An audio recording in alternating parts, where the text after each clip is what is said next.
Hello everyone, I'm Giuseppe Nelva from Simulation Daily, and in this Microsoft Flight Simulator 2024 video I'll teach you the basics of the Airbus Autopilot, especially focusing on the A321 and the A320neo included by default in the simulator. Here you'll see the A321LR, but the A320neo works in exactly the same way. This is regardless of platform. We are on the PC version here, but you can use all these principles on the PC version, on the PS5 version, and on the Xbox version, because everything is the same. The only difference is the controller, if you're using a controller, but you can use a mouse and keyboard on the consoles as well. But the prompts that you get, the tooltips that you get in the copies will tell you exactly what kind of controls you need to use to operate each knob and each button of the aircraft, so that's pretty easy to adapt. So let's get into our cockpit or flight deck. For an airliner, the better term is flight deck, actually. As usual, we are at London Heathrow. So we immediately got a memory message because there is a lot of traffic and a lot of stuff. We have already created our Simbrief flight plan from London Heathrow to Frankfurt. It's a pretty brief flight. If you want to see how to create a Simbrief flight plan and use it in the simulator, you can refer to our dedicated video that will be linked in the description. And we can simply load it from Simbrief. It's already all loaded already. See, as you can see, is from EGLL to EDDF, from London Heathrow to Frankfurt. And we are going to start the flight. I am going to do the whole pre-flight, just the essential, so you can see how to program the autopilot as well, because in the Airbus series of aircraft, a lot of the autopilot, while you can still use it manually, goes into the programming of the autopilot at the beginning of the flight, before you even take off. This is different from other aircraft that you may want to fly, like general aviation aircraft. And in the Airbus, programming the MCDU, which is this, is essential to use the autopilot properly. So we are going to start our cycle here, which is usual.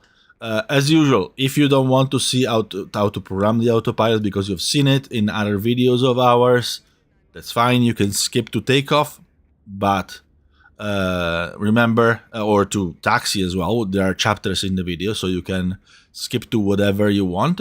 But remember that if you skip part of the programming of the MCDU, if you don't do it correctly, you will have trouble when it's time to actually use the autopilot in the air. So let's start with the batteries, 1 and 2, and turn on the external power.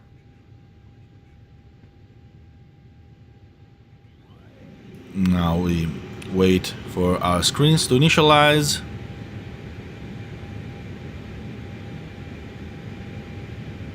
In the meanwhile, you can go into our payload and load the mass and balance from Simbrief.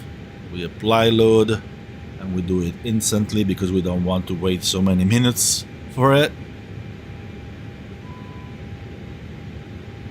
In the meanwhile,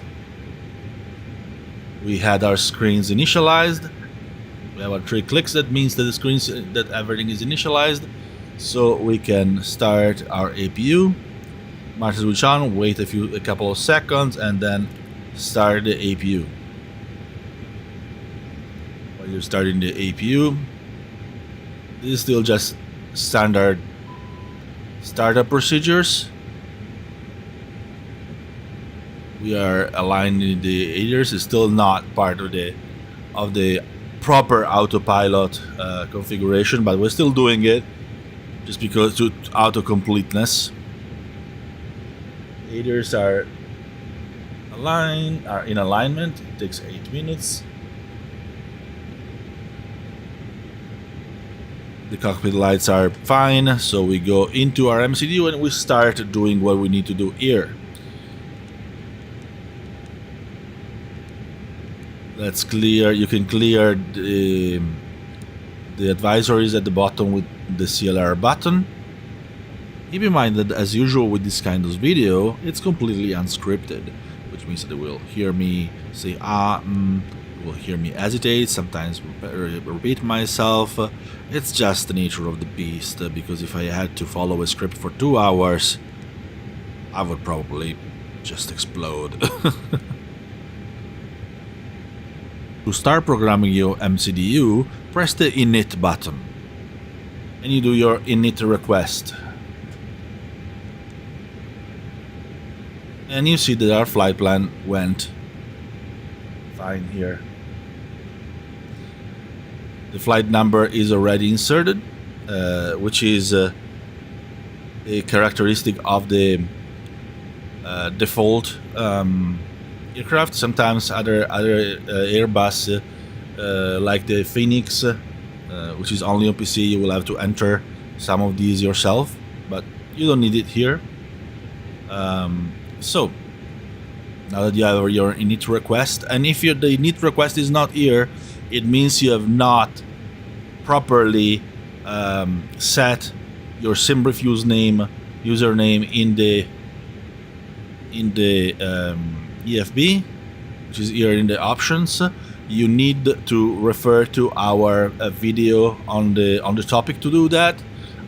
If you don't do the steps exactly right, it will fail. So follow the steps in that video, which will be linked in the description, to the letter, because even failing one of those little steps will make the init request not appear at all, and that you will not be able to import your flight plan from Simbrief into the EFB, into the MCDU. So now that we are here,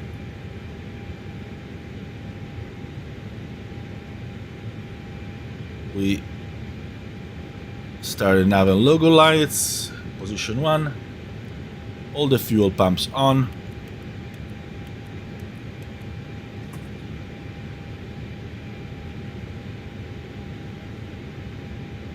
The APU is on, so we can start the APU bleed.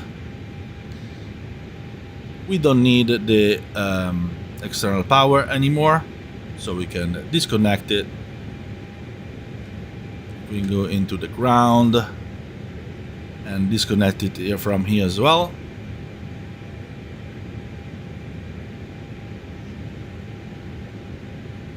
Then now that we have all the pumps on, we can activate the crew supply for the oxygen, and you can see there is no white light on here anymore, which means that we are fine. Our passengers are on. The aircraft are already loaded, so we put the seat belts on, the no smoking in auto, and the emergency lights in armed. You would not put the seat belts on if you have realistic time for loading the aircraft until all of your fuel is loaded, because you want the passengers to be able to evacuate as soon as possible, as quickly as possible, in case of a fire. Other than this, we are not using the sim ATC, because that will just make things a little longer. So, and it's still flowed. But at this point, you would require your ATC clearance. So we're just saying that we have been cleared for departure. We go back to our MCDU. We control the cost index is correct. We have 20 here. The cruise flight is 350 as we should, and the cruise temperature is minus 53 as it should be. So we go into the winds. and they have already been requested automatically, which is another thing of the inbuilt airliner developed for the simulator that by default. In other airliners you may have to request your winds, check that they are inserted in all the phases. They are, so it's fine.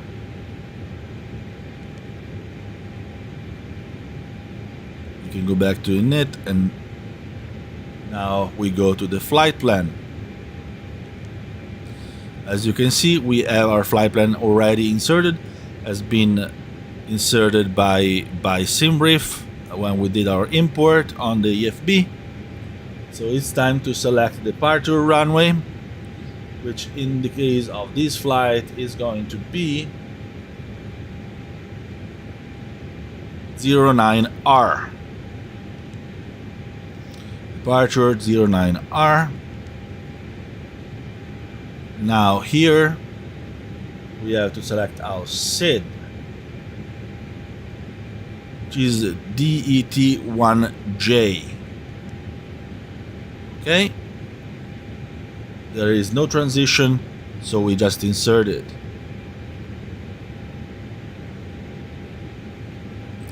Now our next we go to the secondary flight plan, we copy the active, then we go to the flight plan again, we go to our destination,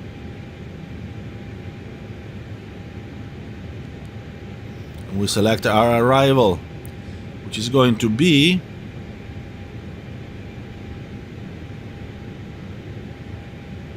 L ILS Z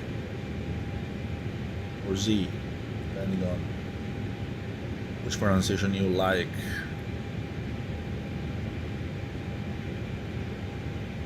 So ILS, if you don't see it on the first page, you use these arrows up and down to scroll through all your available approaches.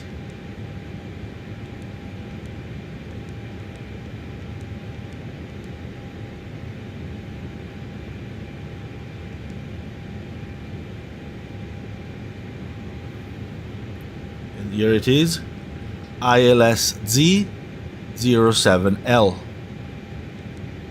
Now you have to select your star, which is the approach vectoring, which is IMCO 2C. Again, if you don't see it, just scroll with this, IMCO 2C, and there is no transition. And you insert it. Now that you have inserted your flight plan, you turn all the constraints on so you can see what constraints you have in your flight plan, which is the altitude you need to be at or above or below at any given waypoint. Then you change the mode. This is the map mode. This is the map mode selector. You change it to plan, which allows you to see exactly where your autopilot is going. Where I was talking about constraint, for instance, at these waypoint, we need to be above 3,000 feet.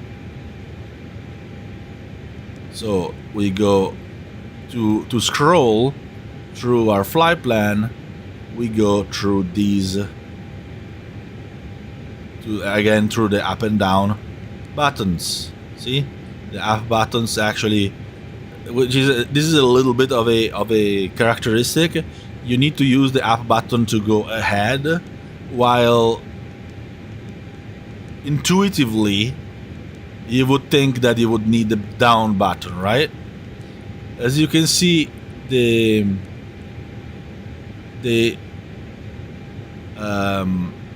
German arrivals have these strange little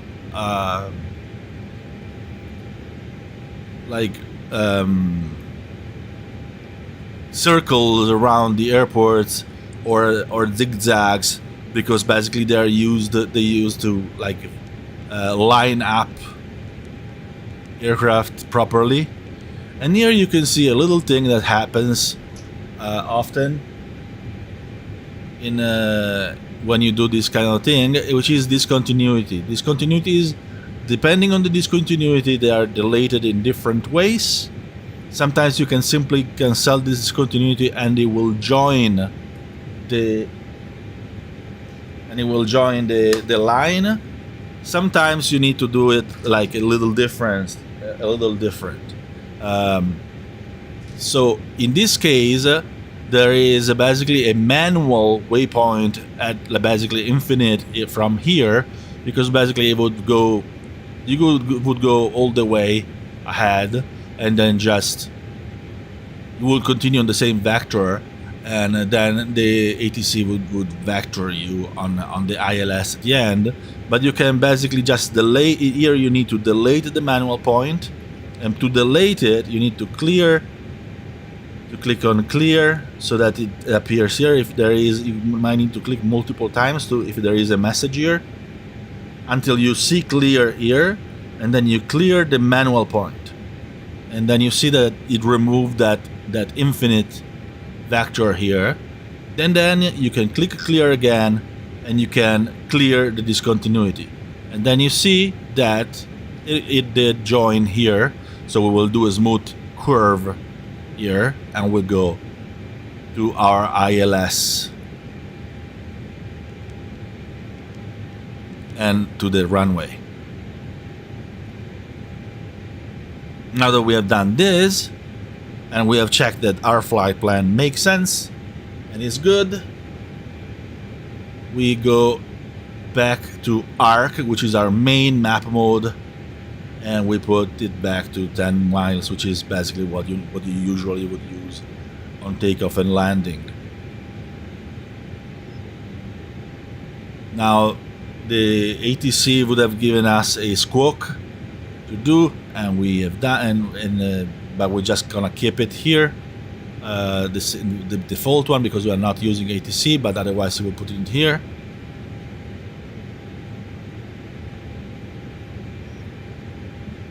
Now we go into the MCDU again, and we go to init, go into the next page, and then we go into our payload here. We have applied our loads here, so we know that everything is correct, and we can simply copy over our zero fuel weight and zero fuel center of gravity here, which is zero fuel weighted ZFW 67.3. You need to round it up. Slash center of gravity is 31.7. This changes for every flight depending on what you have in your aircraft. Then you check out the fuel you have on load, and we have 5.6 tons of fuel, and we'll insert them into the block fuel here, and you will see that it will populate the other numbers.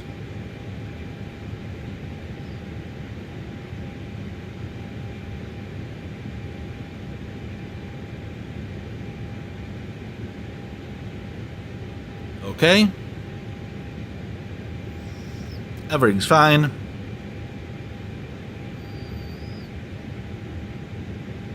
Now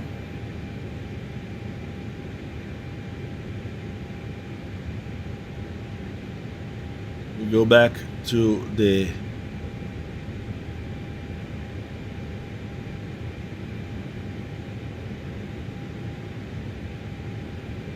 we need to do our departure performance. We go here, we'll sync everything here, and some of them you may need to do it manually. So the surface of the runway is dry, because it's a nice day today. The rest is done on its own, and we have everything here. We are, for now, we're leaving this as it is. We have our weight already inserted. The configuration of the flap, you could change it depending on what you want to take off. Normally is 1 plus F, unless you have a really short runway. Air conditioning is going to be on, anti-ice is going to be off, ETOGA is not going to be forced. So we calculate our performance and we get our performance here. These are the numbers that you need. So you go into your departure performance, which is on perf, and it's here. So you see all of your data here. So V1 is going to be V1, VR, and V2. You need to insert it manually. 153, 157, 159, 153,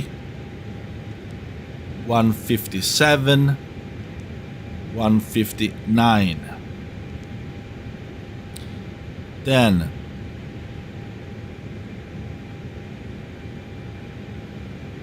flex to temp is 53.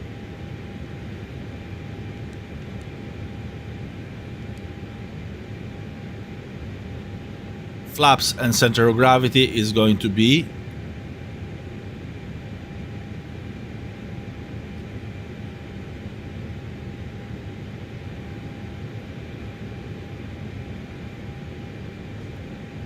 1, and basic, sorry, not the center of gravity, but the THS, which is the trim. 0, 1 down, so 1 flaps slash 0 1 down, DN, and you insert it here, and that's it. Also, you want your transitional altitude. If you want to see your transitional altitude, often it puts it correctly on its own, but if you want to select it here, you go into your airport, you search your charts, EGLL is Heathrow. Then you have pinned all your Heathrow charts, departures,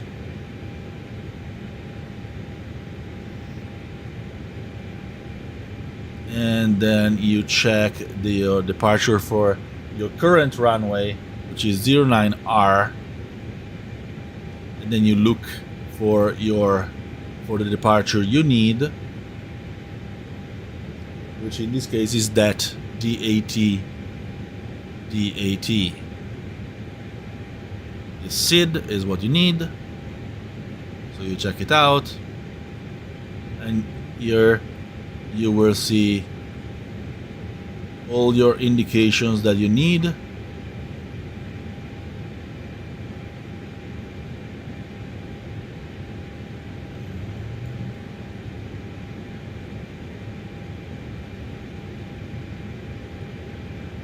Transitional altitude here 6,000, so it is correct. If you want, you can keep this on, otherwise you close it. Now that you have done this,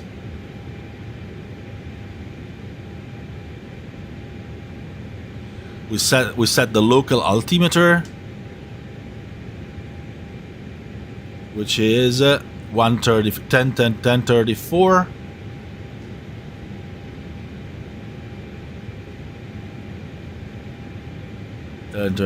We check that it's been extended in the standby altimeter, in your co-pilot altimeter as well. This will set correctly your altitude here. This is crucial. Your altimeter needs to be always correct. Then now you turn on your flight directors on both sides, and now you have your first check that the autopilot has been set correctly, which is you see the three dashes here on speed and heading. They need, when you click your flight director, they need to be like this. There need to be no number here. If you see a number in speed and heading on the EFIS, which is this is the EFIS,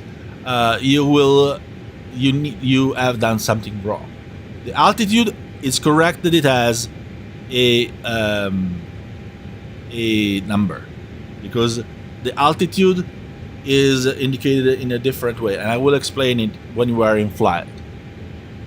But for now, we will say that we are being cleared to 10,000 feet.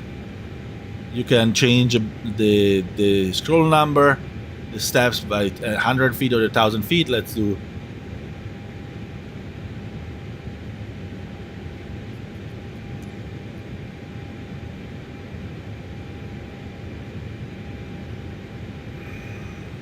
Well, actually, it would be clear to 6,000 feet in here, because Heathrow is like this. So let's do 6,000. But here, that's what basically you would be told by ATC what you're cleared for. Otherwise, if you're flying without ATC, as we are right now, ATC is a whole different topic. You can clear yourself to whatever is reasonable. Of course, under your cruise altitude. And you check that everything is inserted correctly here. Then you set your transponder to auto. To set your transponder, you go into ATC here. And ATC mode goes auto. Make sure that your altitude reporting is on. This is something that is important for the newer radio stack, which is on the default aircraft. If you had the older radio stack, which is for instance on the Phoenix, you wouldn't have this step of the altitude reporting. So sometimes you don't see this altitude reporting step in the checklists. Then the beacon goes on, because we're about to turn on our engines. So we're basically telling our ground crew that they need to get out of the way. Now, we go to ground, toggle our chocks, and there is a little bit of a bug in this aircraft that you can't seem to toggle your chocks from the EFB. So what you have to do, you simply go outside and you toggle your chocks manually. Make sure that you have your chocks removed, otherwise you're not going anywhere.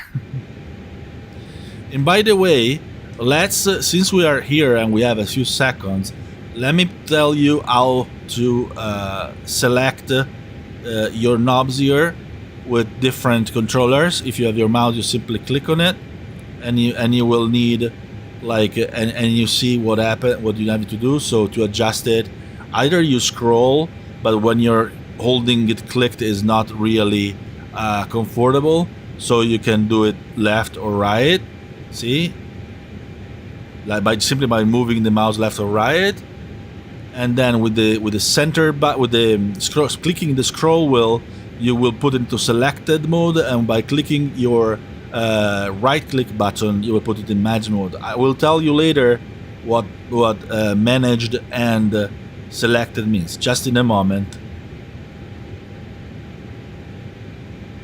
And if you have your controller, you have to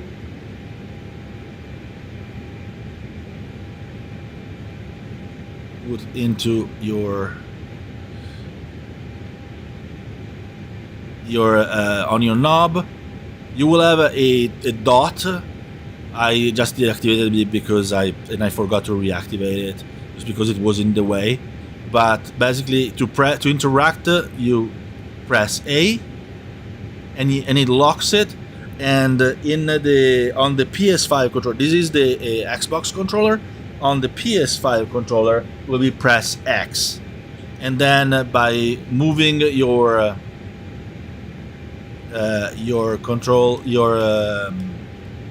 right stick, you can select your number that you want, and you can set it in selected with the X if you are on Xbox, and I believe it's square if you are on PS5.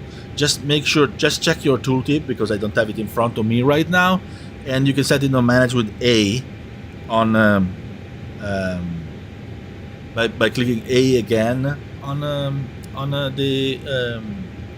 Xbox controller, while it would be X on the PS5 controller, and you can quit, which means leave the knob alone, by pressing B on the Xbox controller, or circle on the PS5 controller. So let's leave it alone. And we are still on 6,000 because I wanted it there, so I haven't changed it. So now that we are ready, we can call for our pushback.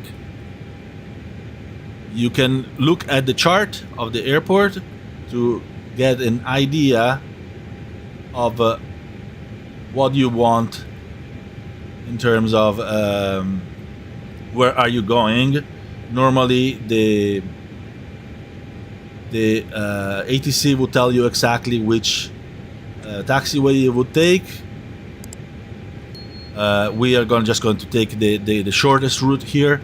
We need to go to 09R, which is this runway.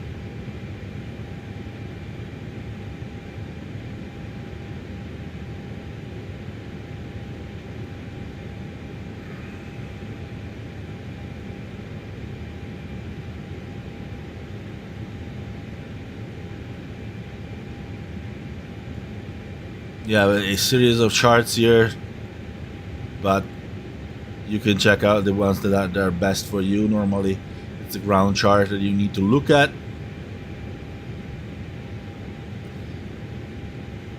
So now that we're ready, we check that our APU bleed is on, because you need it to start your engine. Let's see, everything is ready. You always give a scan to your whole situation to make sure that everything is fine, and everything is fine at the moment. So we would request ATC for the clearance to push and start. Once we receive that clearance, now we're just saying that we received it. We will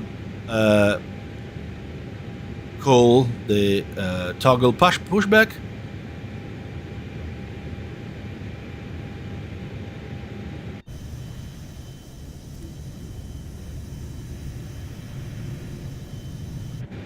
And we'll call the pushback aft.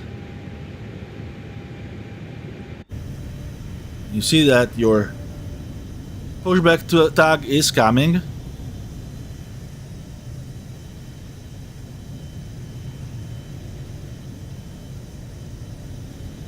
You just wait until it arrives.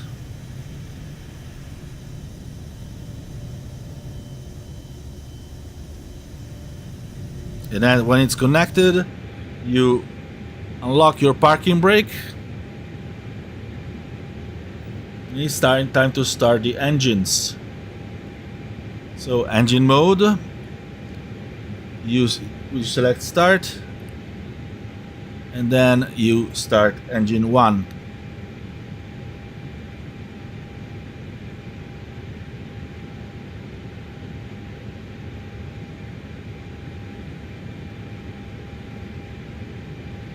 As you can see, the N2 is raising.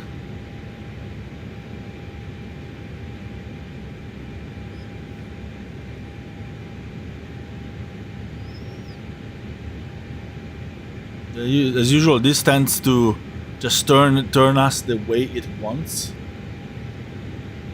which is not the best, but whatever. we would have wanted to go exactly the opposite direction. Now the tag is stopped, so you put your parking brake back on. This. The tag will go away on its own. You can take a look here. See, the tag is disconnected. Yeah, I know, whatever.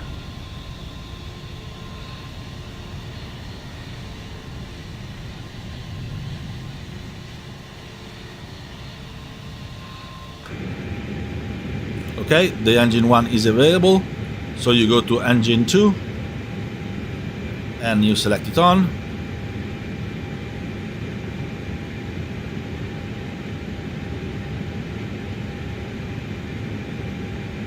Same thing, you just wait until the engine 2 is ready.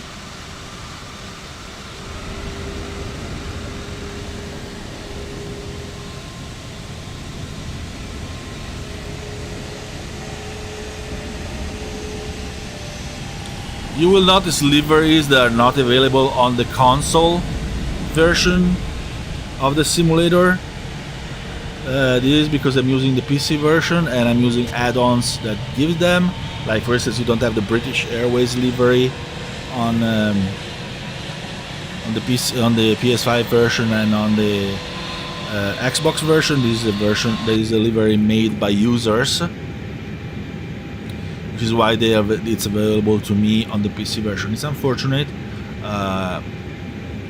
It's possible to buy them on the Xbox version. On the PS5 version, you need to wait until the PS5 version opens the official marketplace.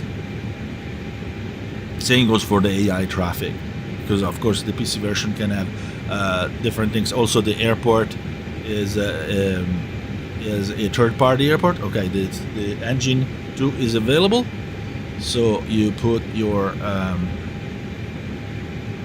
selector to back to normal.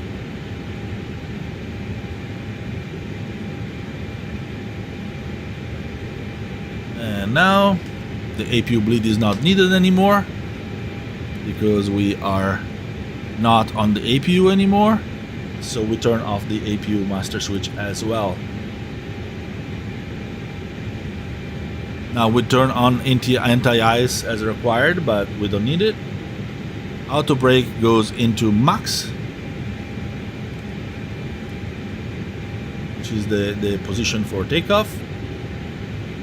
Ground spoiler go armed. You see that they are armed when you see this little white thing down here, and at the base of the stick of the auto brakes. Sorry if that's not exactly the like. Now you would push the reset button for the rudder trim. Normally it's already reset, but you just do it as a procedure thing. Then the flaps go into position 1, which is the position or whatever position you would have set for takeoff. Normally it is 1. The trim wheel needs to be set to what you have set, which is down 01. To see what the trim wheel is set on, you just hover on the trim, and you should do it anyway because you need this page anyway. Go into the flight control page of the ECAM.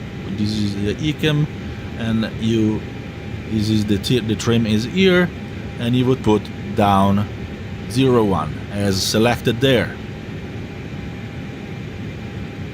Now that we've done that, we are ready to start taxiing.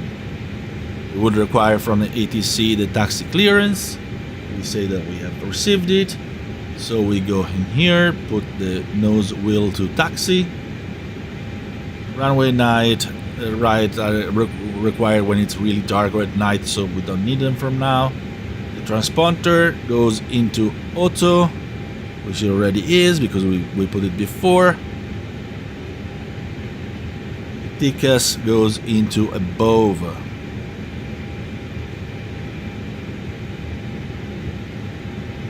Which already is also. Parking brake goes off because it's time to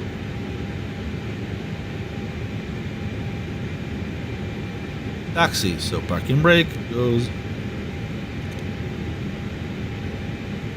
off.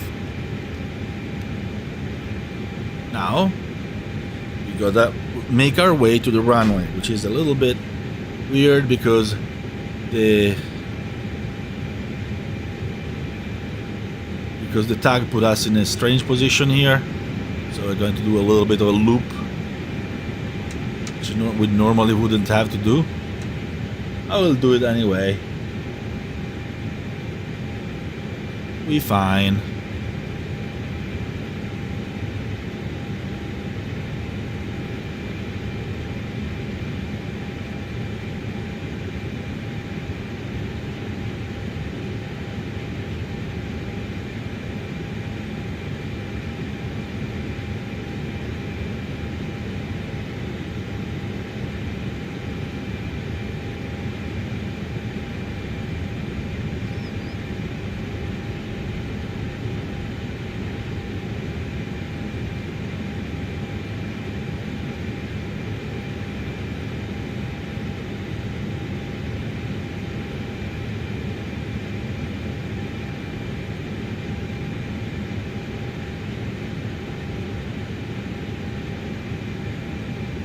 Don't taxi too fast.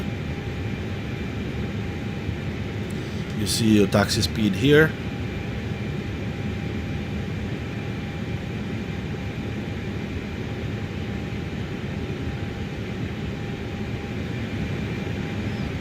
Can give a tiny bit of power.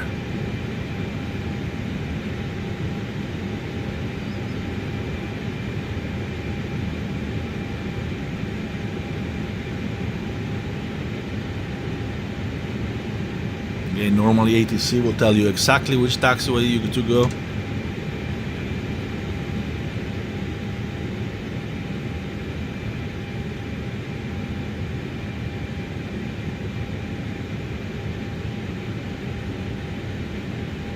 But you can just follow your map. And follow this big... Oh, there is quite the...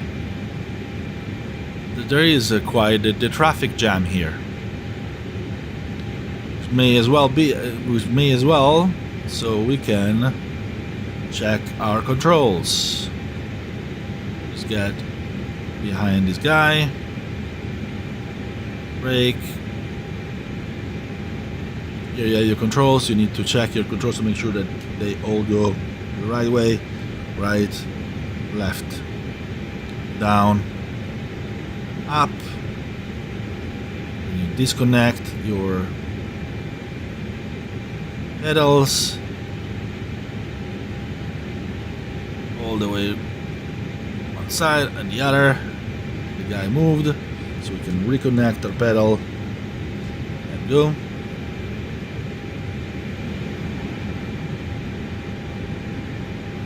So while I am here waiting for this guy to move, I'm going to teach you an interesting thing about the Airbus Autopilot, which is crucial. So pay attention very closely right now.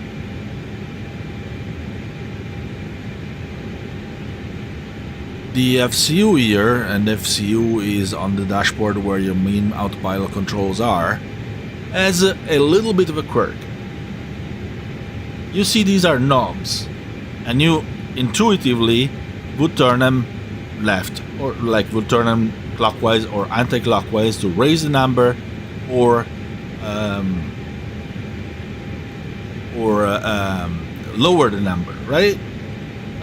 But they also have another function, which is the selection between managed and selected, which I was talking about before.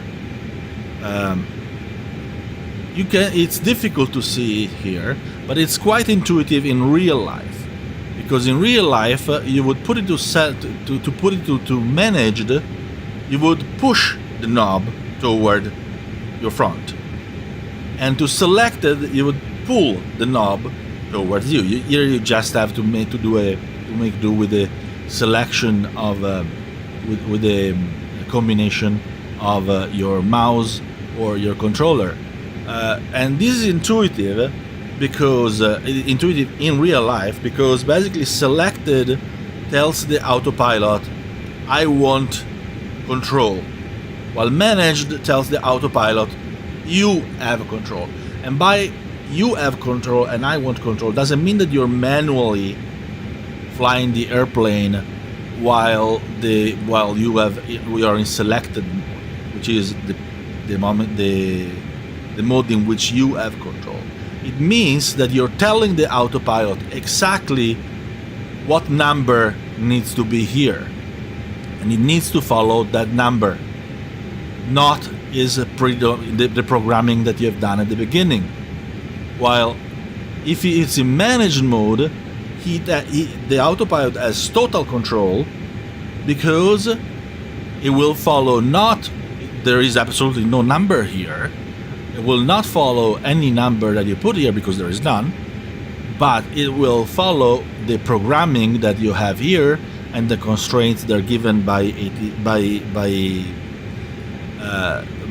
its own programming. So basically, in managed, the aircraft, the autopilot has total control, following the programming that you've done and its internal programming.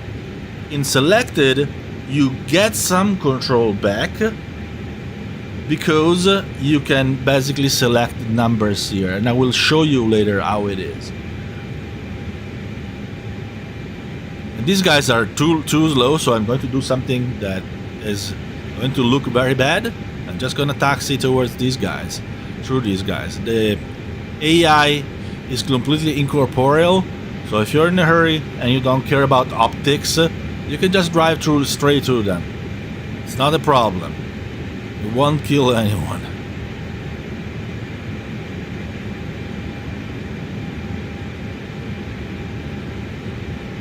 Heathrow is so complex that sometimes aircraft have to wait for other aircraft. They're coming on the other side, and so you get these enormous traffic jams that you really don't need to have. So now we're just going to our runway 09R. I better check it's 09R to be sure, because I've already done in another video the mistake of taking off from the wrong runway, and I definitely do not want to do it again. Yes, it is correct. So we're just going to follow. Oh, this is the guy that we're following.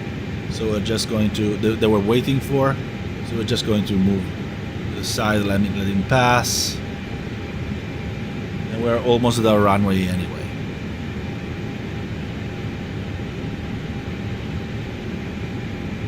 Now everything is fine. We are almost at takeoff.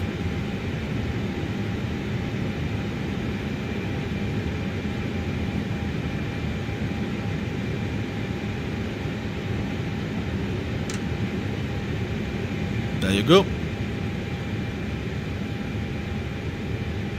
That's the runway, so we are just waiting here. We stop at the runway,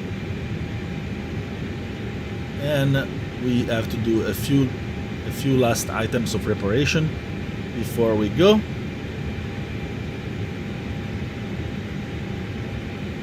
We advise our cabin for departure, so we click here, ding the cabin, and the transponder goes into ETA.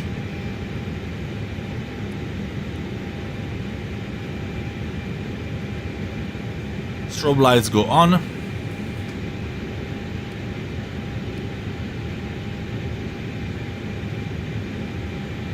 The rain on ND goes on, even if there isn't very much rain near Heathrow. Weather radar goes into system 1.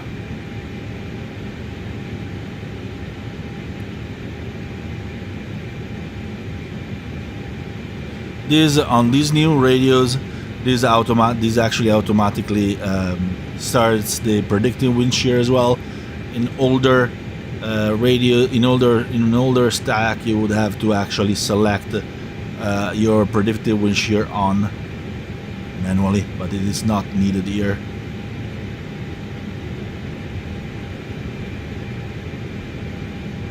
And you click your takeoff configuration button, which is this, to make sure that it's normal, that you have done. This tells you you have done everything right.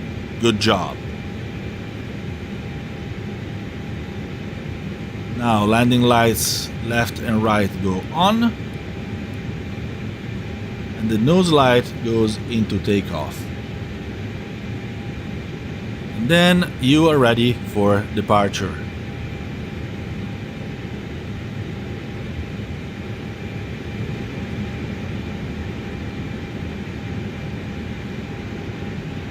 So you taxi gently on the runway.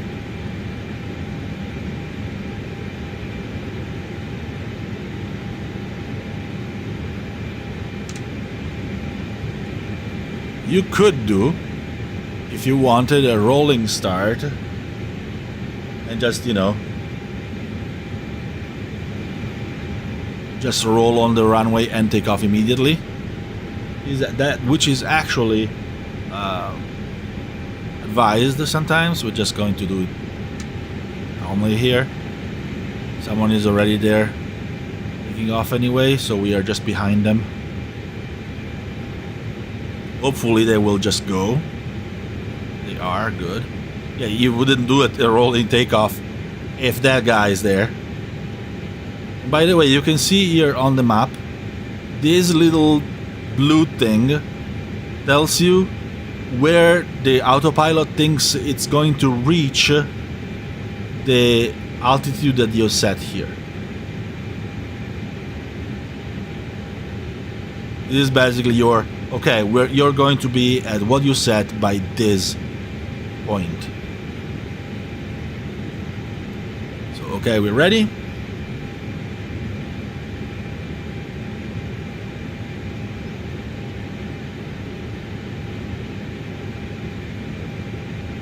Advance your throttle by holding your brakes a bit.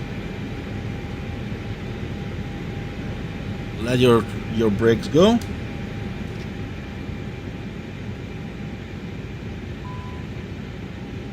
Put it into flex.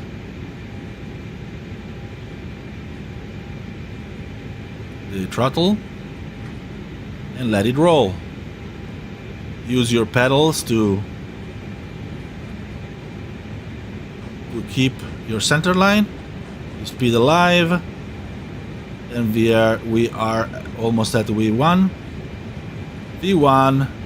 Rotate.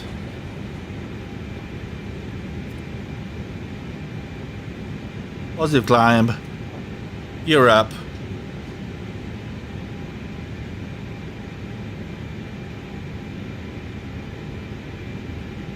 You can insert your autopilot now. And it will climb on its own.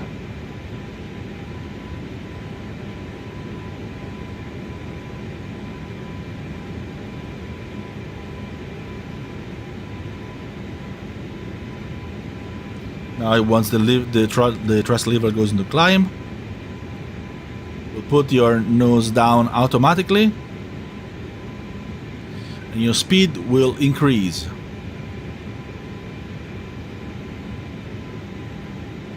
When your speed reaches the S, you can retract your flaps. And now you're clean. You can also retract you can also unarm your auto brake.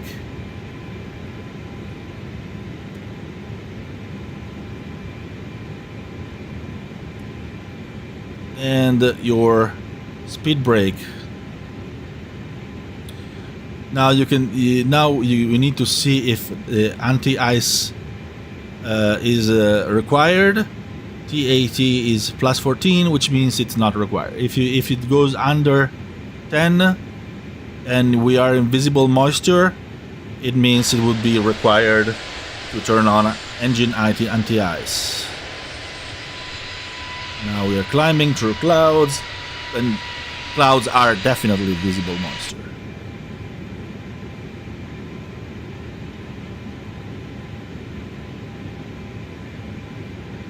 Now we are already over the clouds, so we don't have this problem anymore.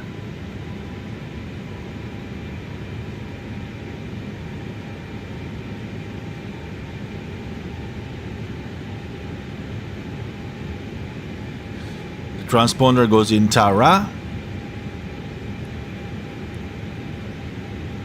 or the TICAS goes in TARA. And we are above our climbing altitude.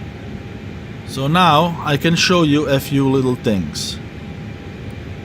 Make sure I don't have any constraints. See, you have to be at flight level 060 here, so we're now climbing further than 060.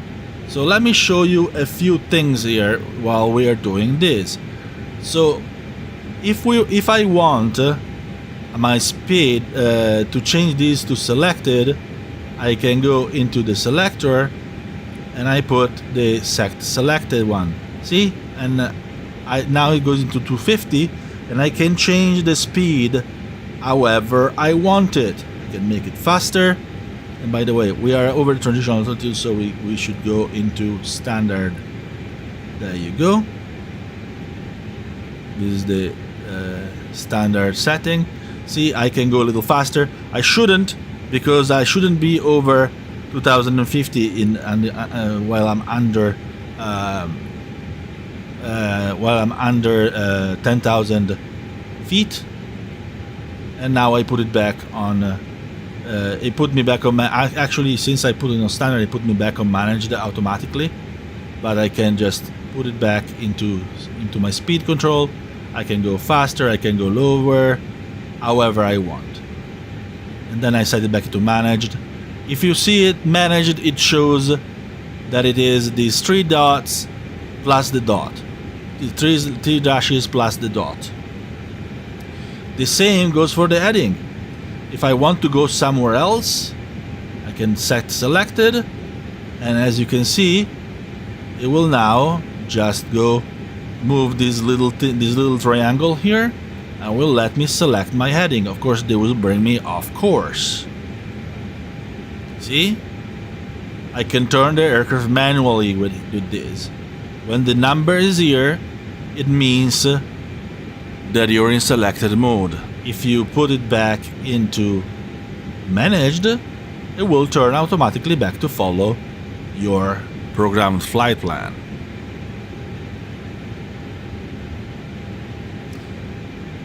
This is for speed and heading. Speed and heading, they tell you that they are in managed mode when you see the 3 dashes and the dot. 3 dashes dot here, 3 dashes and dot here. On the other hand, the altitude, it tells you that it is in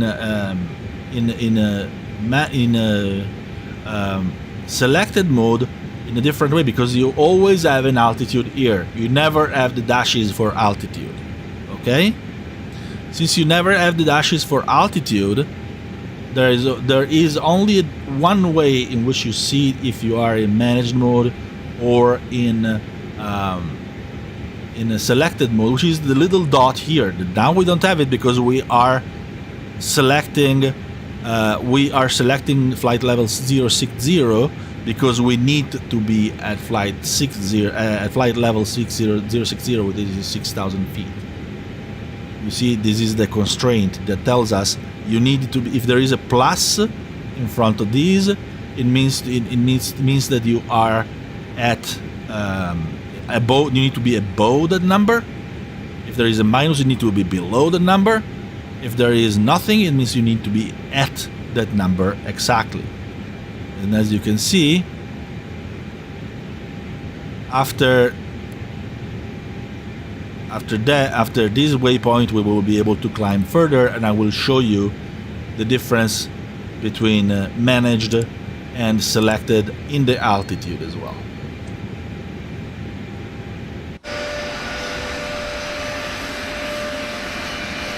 Take a good look at our beautiful British Airways A321. The adjustable clouds. And taking a good look at the British countryside.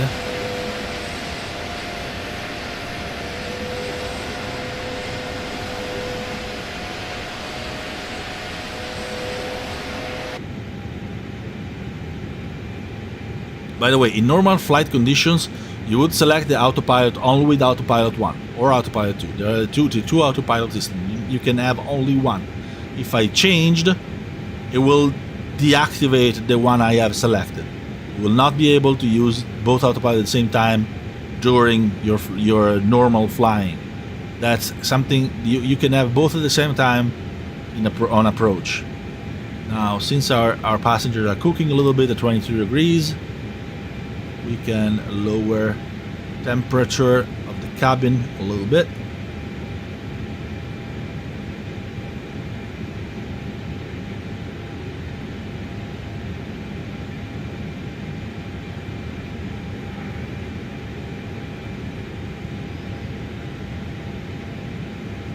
We are almost there. So again, if you want to control your speed, you put your speed in selected, and then selected, and then you change it however you want. Remember, in normal condition you shouldn't be above 250 when you are under 10,000 knots, 10,000 feet. Then when you're done controlling your speed, you want the computer to control it, you just set it selected, set it managed, and it will go back into the dashed with the dot. Same, adding exactly the same thing.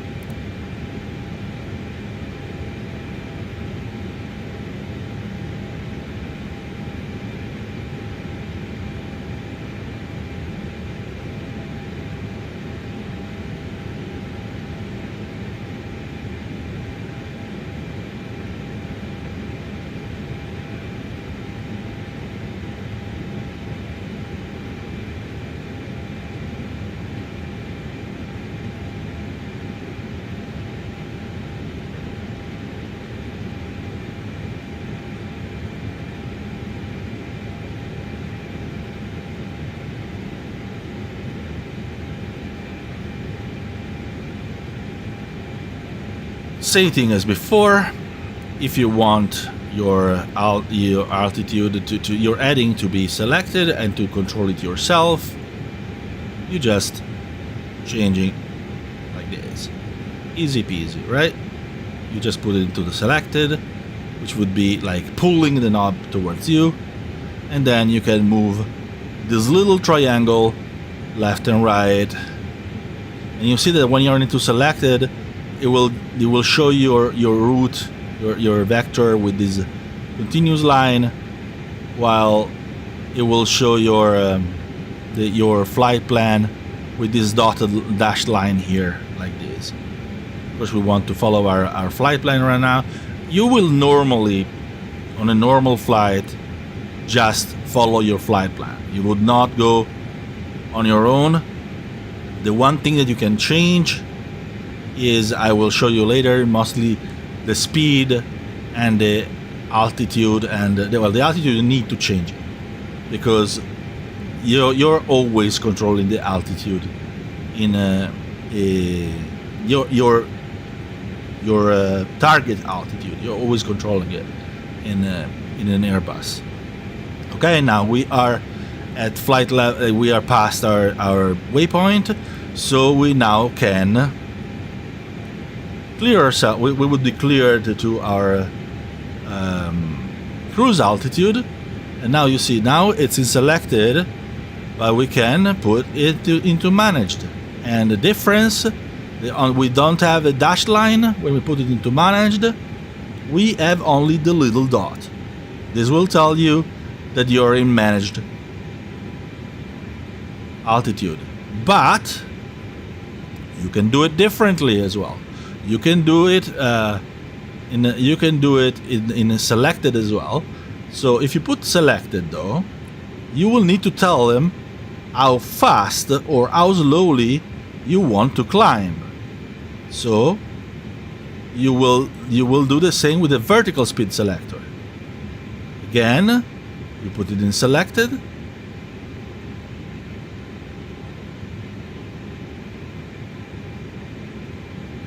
and it will lower to what you told him to go to. This is the vertical speed. I want to climb very gently, only at 1,600 feet per minute. Of course, you could do this also in the descent if you want to. If you want to go like slower and faster. So if you wanted to go down right now, you would put it negative. See? And it will keep your selection in as long as you get to your target altitude, which is here. See, 360. Of course, since we don't have a selection here, we don't have a lower selection. We'll continue to just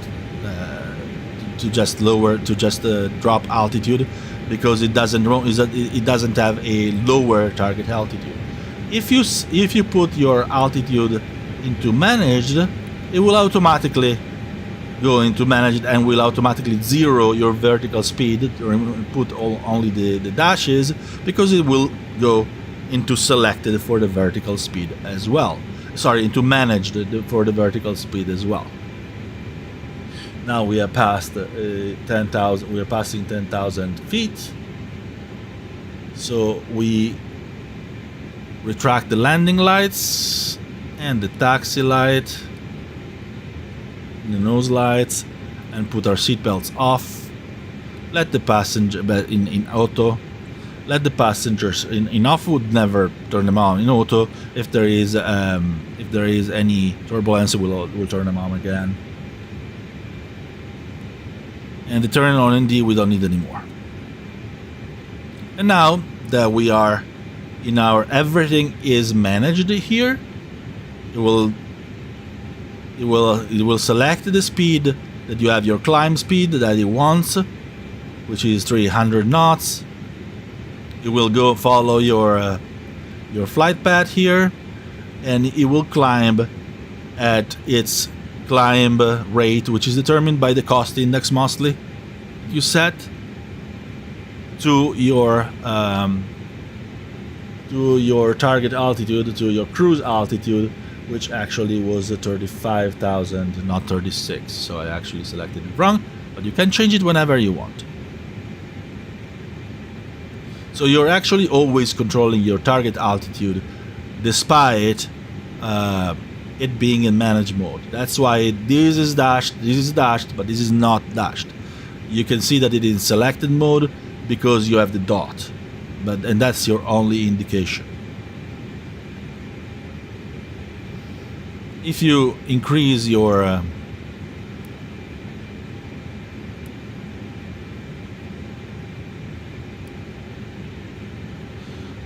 range, it will tell you your top of climb.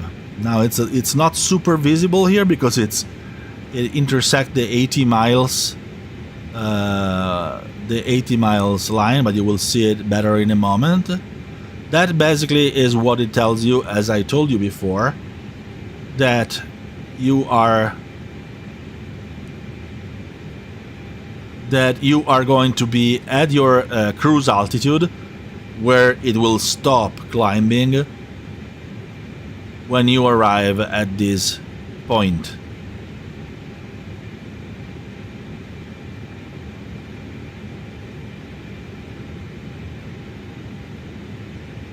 No, we don't need this.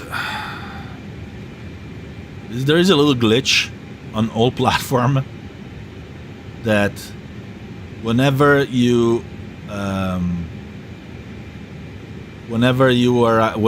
click some points on the EFB, you see that there is the right here there is the little thingy the little sunshades thing. So if you click here, it will turn on your sunshades, which is a little bit annoying, but it's a glitch. So you just click up here to remove them.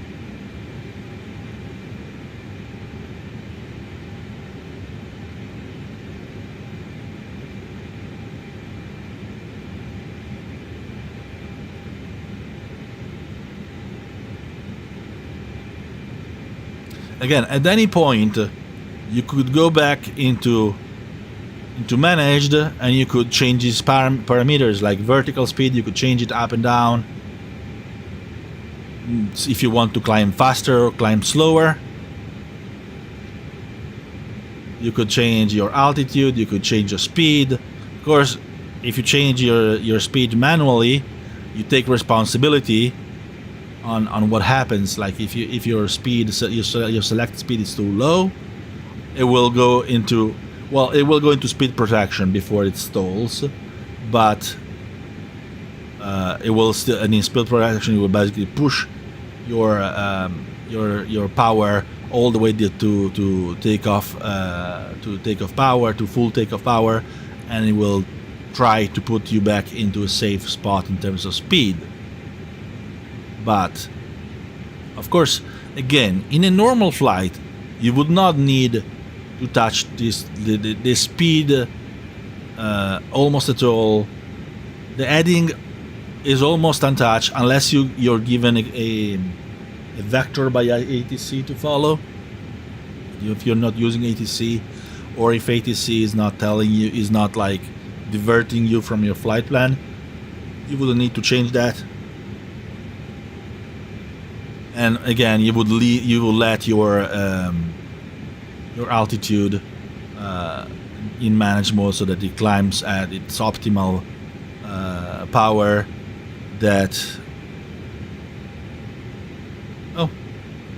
Incidentally, I selected 36,000 feet before as our new target altitude on the FCU, and automatically the Airbus changed our cruise altitude to match that. You can see it here, new cruise alt and the number.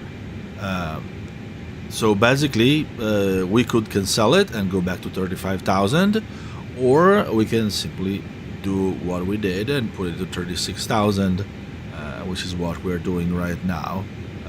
Sometimes you could be asked to change it by ATC, or you could require it yourself. See, this changed a little bit because now it wants us to go to 360, and this moved up a little bit. Sometimes that would happen. It would tell you, okay, you're going at ATC would tell you change your flight level to 360. Sometimes you would ask for it. Of course, these will change your predicted your fuel that you consume, because climbing costs more fuel, but maybe at higher altitude you consume less fuel because the air is less is thinner. Also, at different altitudes there is different different speeds.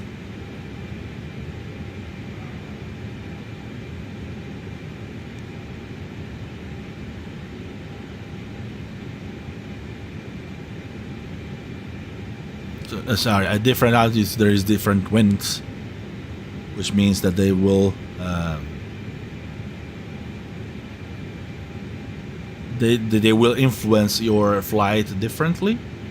Also, different levels of turbulence. So changing flight level can change your fuel consumption pretty radically.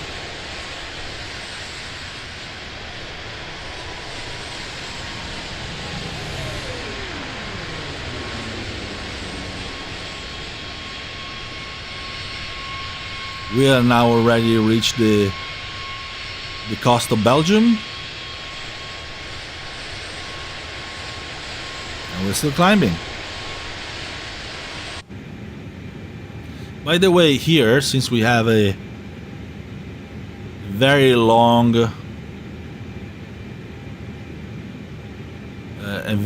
range in our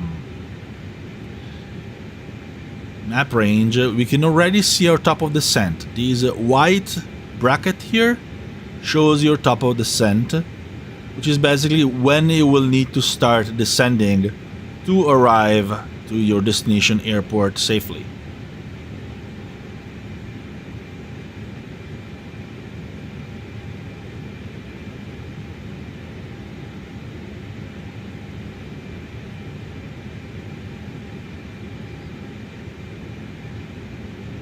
And of course, you can deactivate your autopilot at any time. Just pressing this red button here. It disconnects it. See? Autopilot is disconnected, and now I would fly. Of course, he's not happy because it likes you to fly on autopilot all the time. And now I will be flying my aircraft manually. To reconnect it, go back in AP. 1. And it will immediately put you back into your autopilot.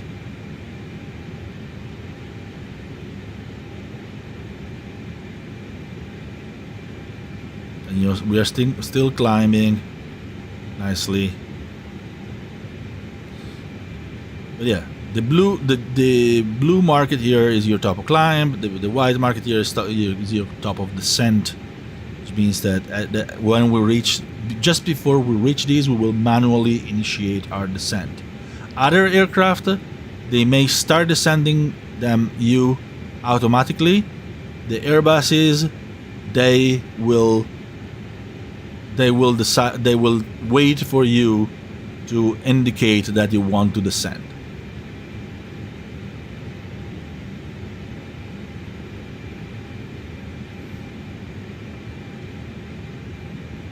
We are nicely climbing still. Here you can see how long does it take. If you go into the fuel prediction page, which you already are, fuel predictions here will tell you how much fuel you will have on board according to him by when you reach your destination. You can also go into your flight plan, and he will tell you when you are supposed to land in UTC, which is Zulu time or Greenwich Mean Time, so you can compare to what you have. It tells you that we will land at 14, according to him, at 14:54, and now it's UTC is 13:51, so we have another hour or so to go.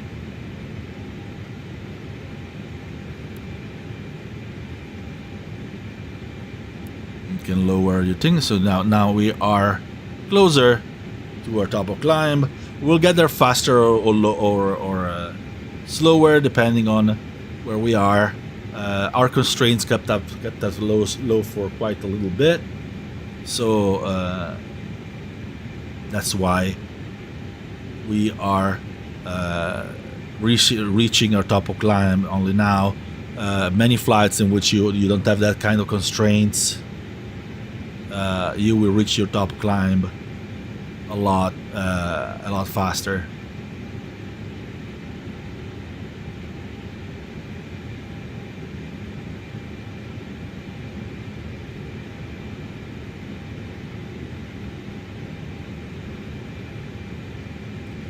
We are now into Belgium,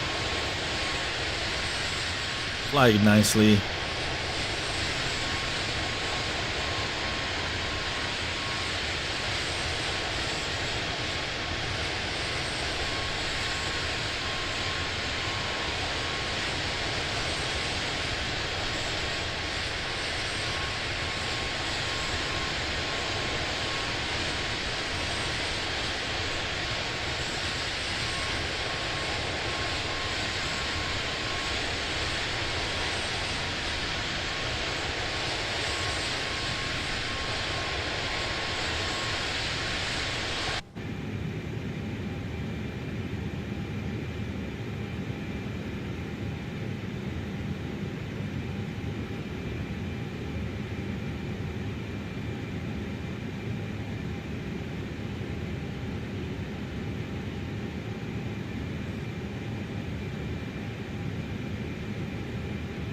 No problem at all.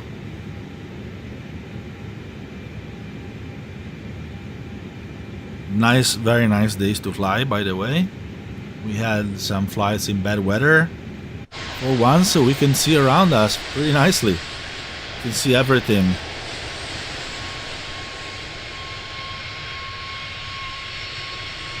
Nice flying over Belgium.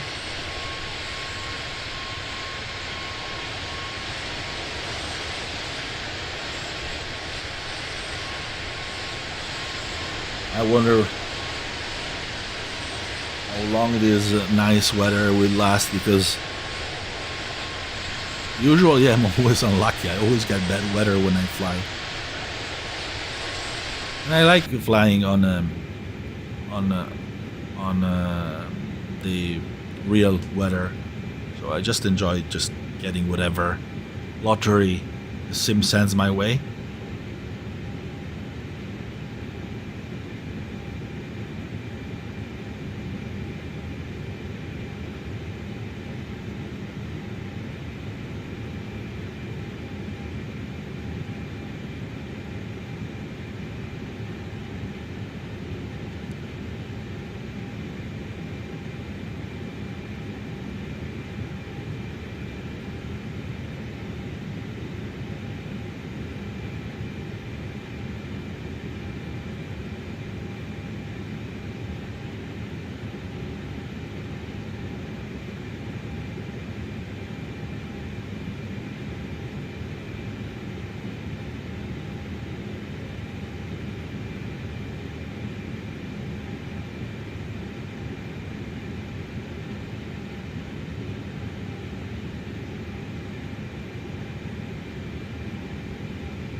Do you see what I'm seeing?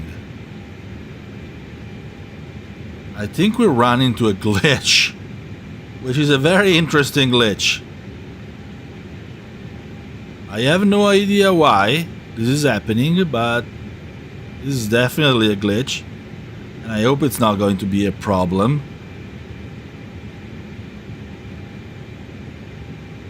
But our fuel on board is growing.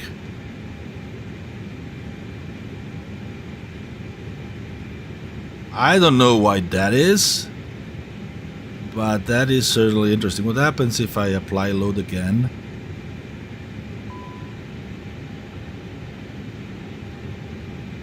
Of course it doesn't like it for a moment. Okay, our fuel board is back to 6,000. That was a super interesting glitch. Is it going to go down now? I have never seen that before. Yeah, now it's going down. My goodness. Oh, we're gonna have a little bit of extra fuels, ladies and gentlemen. Okay, we reached our top of climb. And now we will put our TCAS on... oh my god. On normal, which will detect threats both above and below, because we are flying straight into the air. But yeah, that was interesting.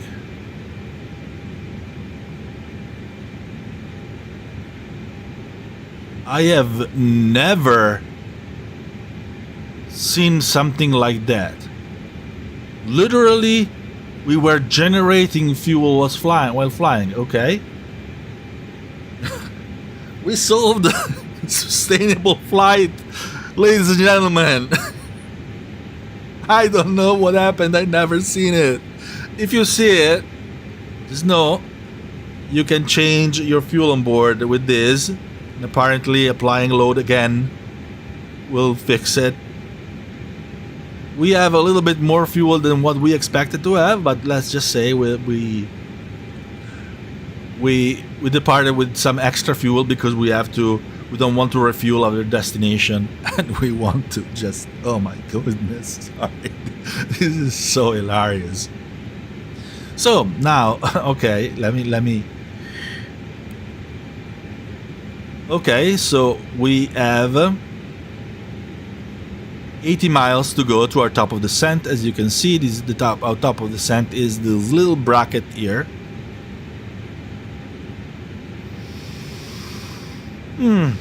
That was refreshing.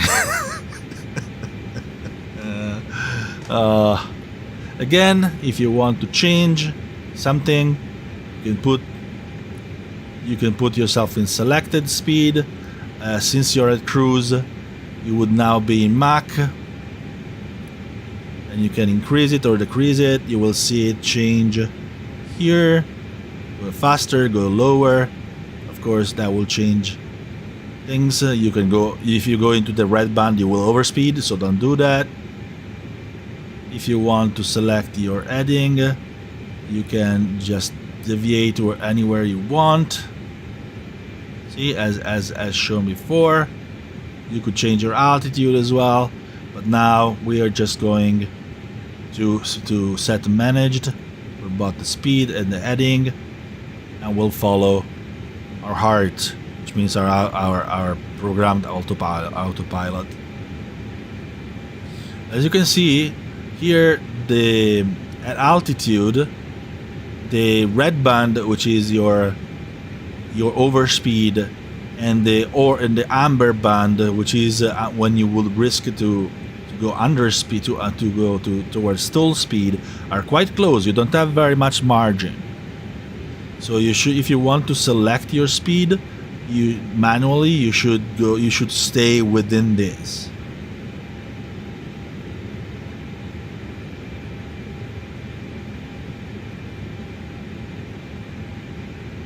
In a little while, it will tell us to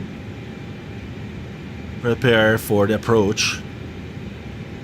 Normally when we are within a certain distance from the top of the descent.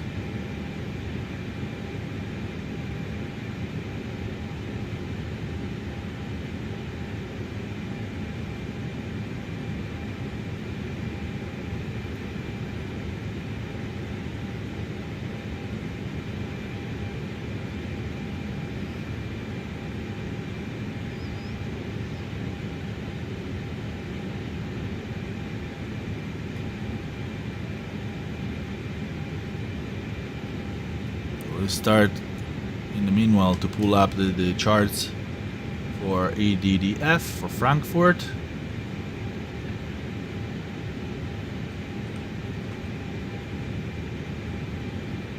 Okay.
Close it right now.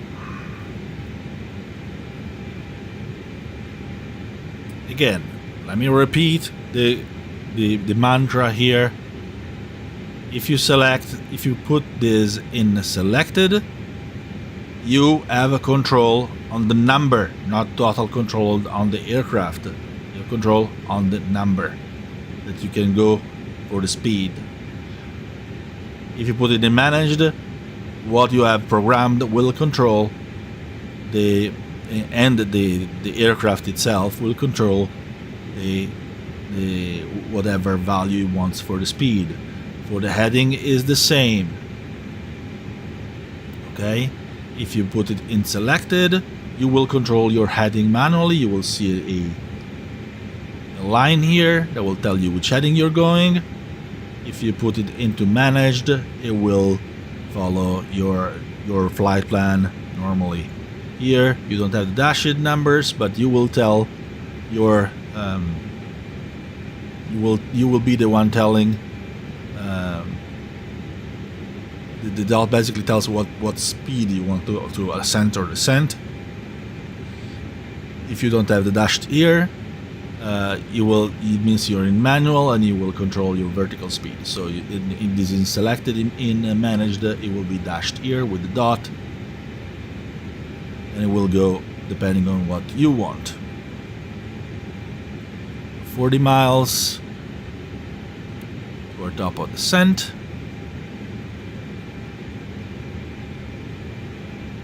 And soon it should tell us to insert our approach performance.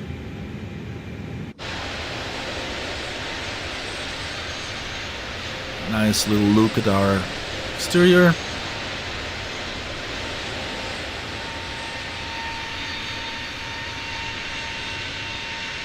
That fuel glitch is the most hilarious thing that I've never seen in my life, and I wonder where it came from. I don't know if I want to know. This is beautiful. I think I'm going to have to file a report, a bug report, because yeah, that's new, definitely. That is definitely new. Yeah, we're getting close to our top of descent. Normally, when it's starting to get late, it will tell you here. It will tell you here, enter destination in amber, but we are going to get ourselves ahead. So we go into the winds. So we go into init, wind. We request the winds, and we have them here.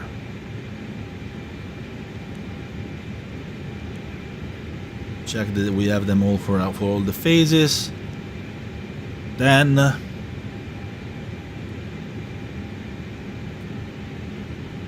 we go into our meter. As usual, here this thing went in our way. We don't care. Dashboard.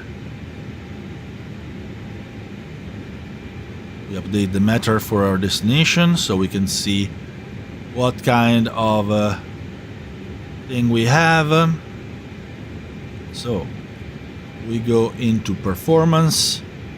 We move to the next phase without activating, and if there is a prompt to activate the descent, the acceleration phase, don't click on that. So we don't need to activate it. We just need to prepare it. So QNH is this number with the Q. So 1030. Oops. 1030. I was putting 130. Temperature is numbered 06.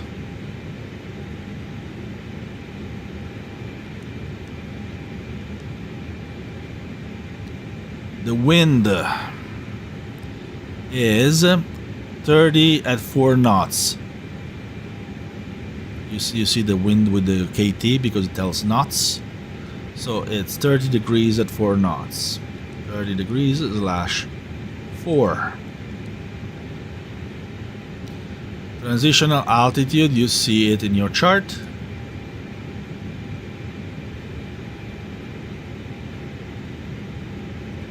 Normally it would be correct here in many cases, but you need to go into the charts here. Your arrival, which is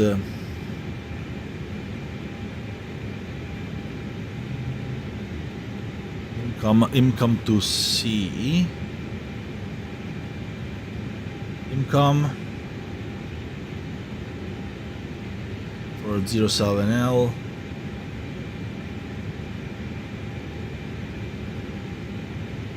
And here different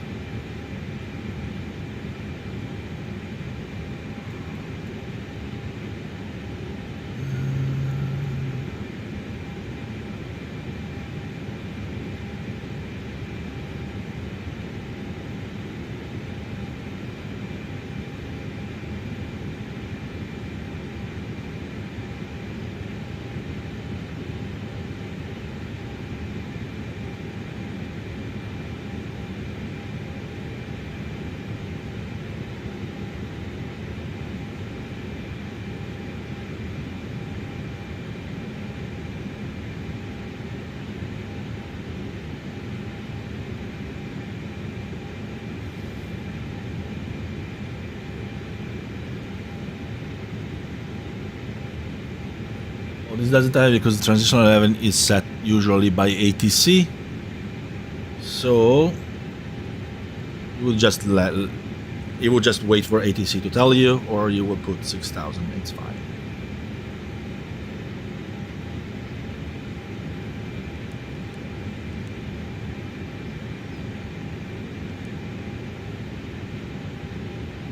Configuration, we're going to go to full. We're fine. Now, there is one little thing, which is today, since we are doing an autopilot approach, this is an autopilot tutorial, we're going to do an Autoland. So I'm going to put no into radio. I'm going to tell you later why and how you would do with other things. And now that we reach our top of descent, we lower these to our we're a little farther than our top of the descent, but it's fine, to 5,000, and we will push to set managed, and it goes to 5,000.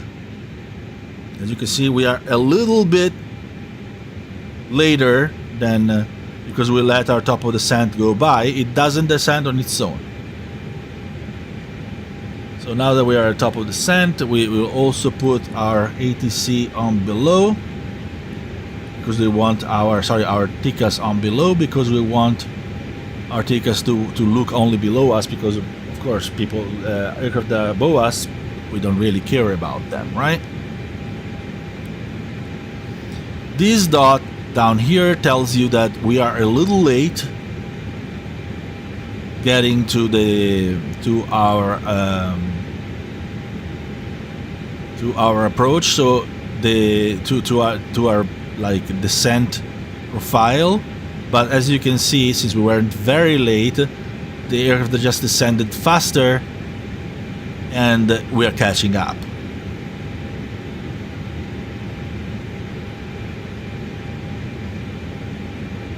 We 5,000, by the way, you set it following what your approach tells you. In this case, ILS Z07 left. See, you need to be at 5,000 here. And if there is any constraint, like, let me show you here. You see that here you have a constrained flight level 240. So at that point you need to be about 210. It shows you that there is a constraint here at that flight level. So it will not go under that flight level until you have passed that waypoint. The Airbus is very smart. So you can just select it all the way down to your ILS altitude, and it will work. It will do it however you want it. It will follow the constraint exactly as you want them, exactly as your charts want them. Now, and you could go faster, you could go lower, you could go slower. Normally to descend faster, if you're late, you pull the auto brake and it will descend you faster. You can also put the vertical speed, but keep in mind that the faster you descend, like if I want to descend faster, let me just pass that constraint so I don't do something stupid.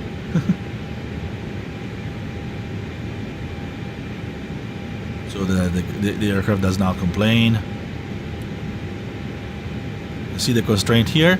You need to be under flight level 240, but over flight level 210. At this one you need to be under flight level 220 and over flight level 170.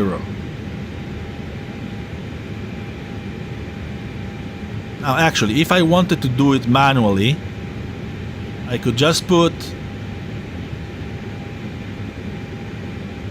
flight level 220 here, 210, so I'm between these constraints.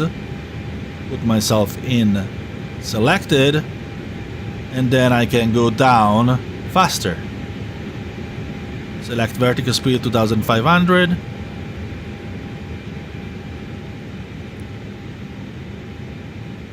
Put it into selected.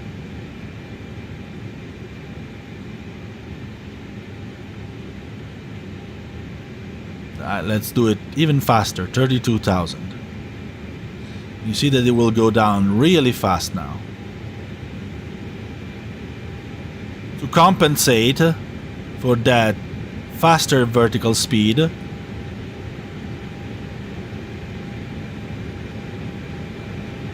I will, to avoid gaining too much speed, I will pull the auto brake, the air brake, so that I will lose speed. You see? Pull the air brake, and I won't go too fast. But now I went faster than what I want, than what the profile is calculating. So I went beyond the little green dot that indicates my profile. Now, if I want, at this point, this is good if you need to. And here is telling me that my speed breaks out. If I feel that I'm okay now, I can go back into managed and drop back to 5,000.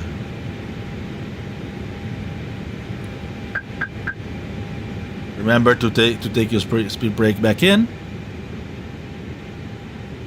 And now you will see that it will lower the constraint a lot. We will remove the constraint here because now we are past a constraint that will give us a problem, and it will lower our descent speed because basically it will because we are far ahead of our profile, so we don't need to go down as fast.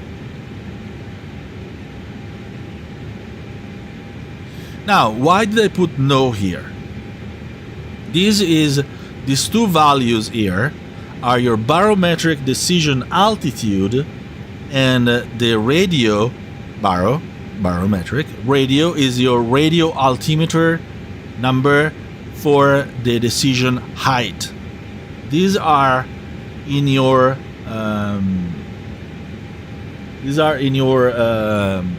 charts.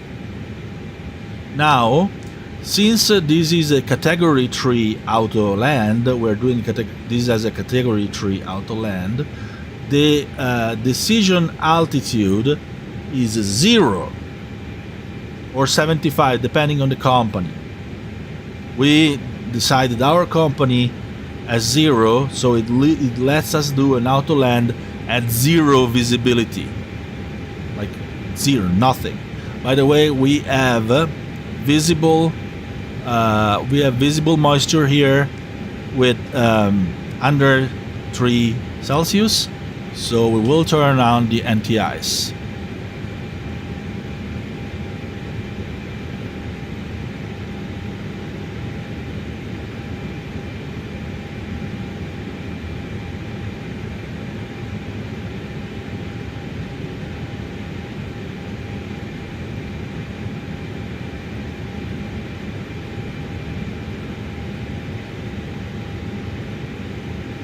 And as you can see, it brought us back into our profile here. It is now following it perfectly. And now there is this flight level 130 constraint here, which has put it back here, and you can see this little purple bracket because it will be there at that point. And this bracket here, it shows the speed at which we should be between this speed and this speed to at this point of the flight. And I was saying now it's 0, which means no, and if it's no, basically if you have a category 1 ILS, you would use the barometer Basically, the category of the ILS is how advanced the ILS is and how precise it is. We'll use the barometer one. It is category 1 is not suitable for autolanding. Category 2 and 3 are. So you can see category 3, category 2 means that is available for this runway. So we're doing category 3 autoland, which means that since here it says R, means radio altimeter, which means that you do the radio one. So, and it's between 0 and 75, we will just put 0. So no, we could put 75. It means that basically we would need to see the runway by when we are at 75 feet. If we don't see the runway, we go around. But here our company is fine with 0. So if 0 is fine here, it's fine. So you would put no here, which means that we don't need to see the runway at all. Okay. This ILS is so advanced that the aircraft will land itself with 0 visibility. We don't need to see the runway. Like if you were doing category 2, you would need to have, depending on your category of your aircraft, this is a D category because it's bigger. A C category is for the A320neo, for instance. You would need to have 400 or between 131 radar altimeter. Okay,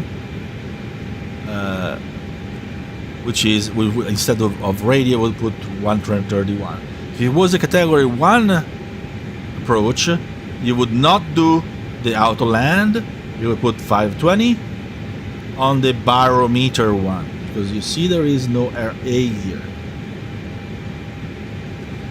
And this is basically how you do it for a manual landing. If you do it for a manual landing, the only difference you put is your minimums, and which isn't super important, just is a call out basically. But it's important in real life, but it doesn't change much what you're doing. And the other difference is you will disconnect the autopilot when you are at about, depending on when you want to do it, but at least over 300 feet from your threshold. Sorry, when you're 300 feet of altitude, over the threshold altitude of your runway. But now today we're doing a fully 100% autoland, so we are putting no because it's a category 3 ILS,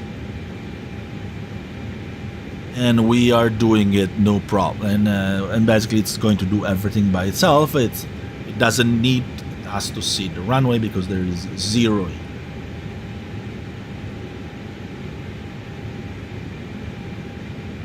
So now we are doing our little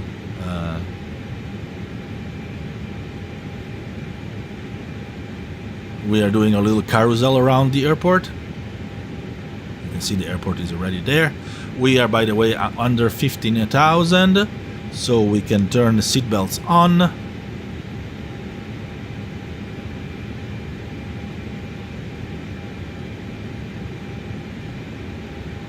When we are under 10,000, we need to do the rest of the preparation for our landing.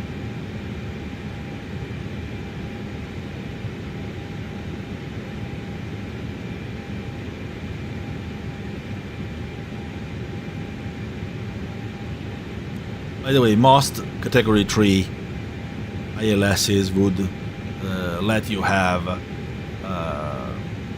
0 visibility. Depends on the runway, on the airport and the runway, but it's a good, it's like a good parameter, but you always have to look at this part of the chart to see exactly what your minimum is. Then you need to remember that you put, if you are a category 1, you put you put in the barometer one, If you're category 2, you put in the radio altimeter 1, and if there is a 0, you can put it to no. You can put no, which means no minimum height, because minimum height, basically this concept of the minimum height is the minimum altitude or minimum height, depending on if the radio. Minimum altitude is baro, minimum height is radio. It's basically the altitude by which you need to be seeing the runway visually to continue your approach. If you are not seeing the runway visibly, you have to go around. By that altitude or height, you need to go around. Basically, the altitude, which is measured by your baro, is your altitude over the sea level, while your height, which is determined by your radio altimeter, is over the ground. So basically, the altimeter measures. Oh, by the way, since we are going under the thing, we are now putting it into QNH, and we are putting our QNH from for the airport, which is 130. This is crucial and very important to always have it like selected right.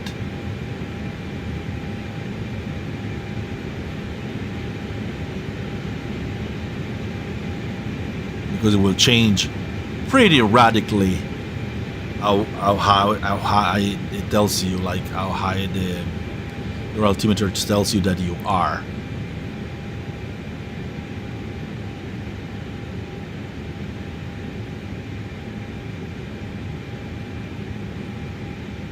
And now we are actually flying over Frankfurt. So we take a little look. A little look-see.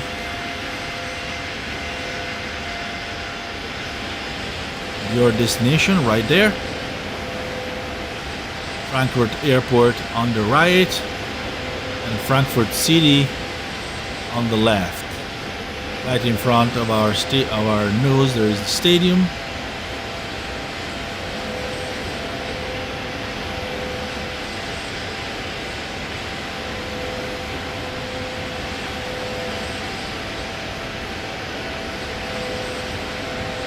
Everything is nice and ready.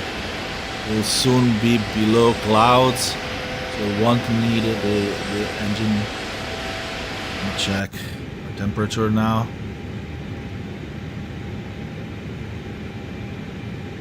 Now we are above 13 Celsius, so your engine auto anti-ice is not needed anymore. Engine anti-ice is needed under 10 Celsius, TAT. Or above minus 40 Celsius SAT. So now we can't ice anymore because it's too warm.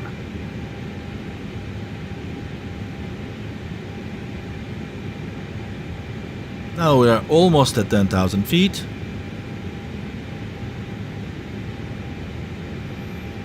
I'm going to show you something else.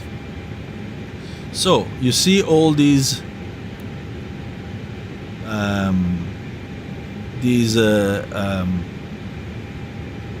waypoints. Sometimes ATC could give us the ability to speed up our approach by cutting through, or you want to do it yourself, like of course when you're basically impersonating the ATC and giving yourself instruction.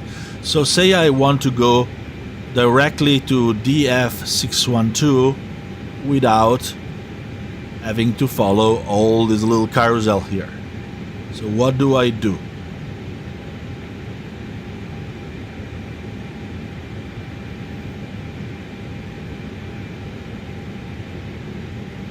I just select direct, and then here I want to go to 612, select 612 and go direct there.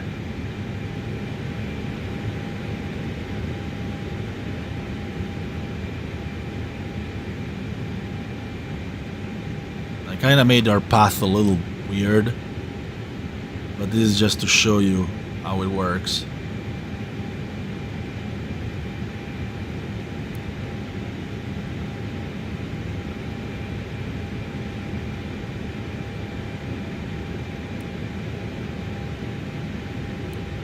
We'll still straighten up without problems.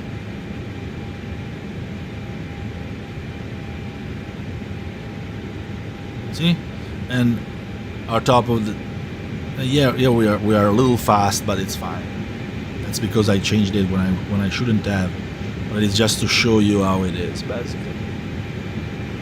Now we are decelerating to under the speed limit.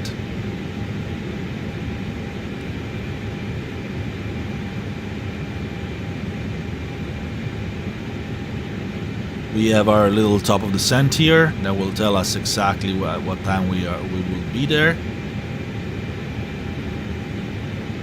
and what moment we'll reach our target altitude of 5,000. Still very easily under our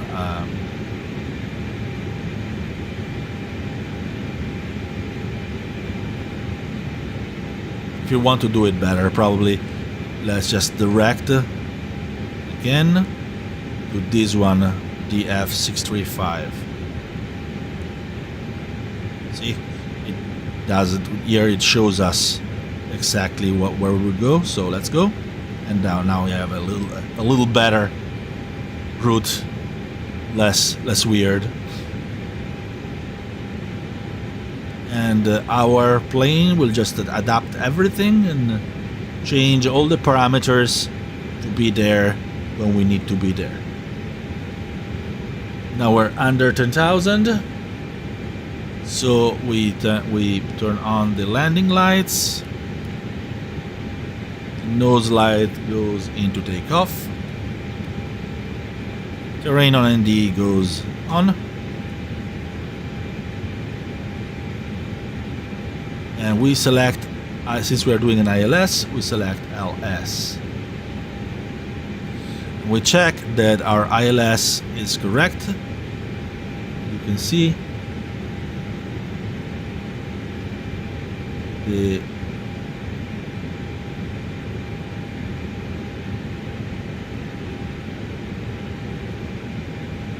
frequency is already pre-selected. When you selected your approach is 111.75, it's correct, and the code is EFNE, which is also correct. So you know you are selected on the correct ILS. Now, since we are doing an Autoland, here you can see that we are that everything is fine, and we will be at 5,000 by here because it tells us exactly. Having this big circuit around the airport actually makes it very easy to get there at your correct altitude. And anyway, this is the Autoland warning. If you press it, it will blink a bit. If it turns off, it means you are correctly configured for the Autoland and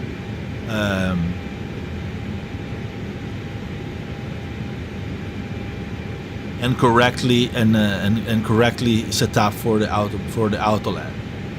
If it wasn't happy about something, it will continue blink and it will not stop.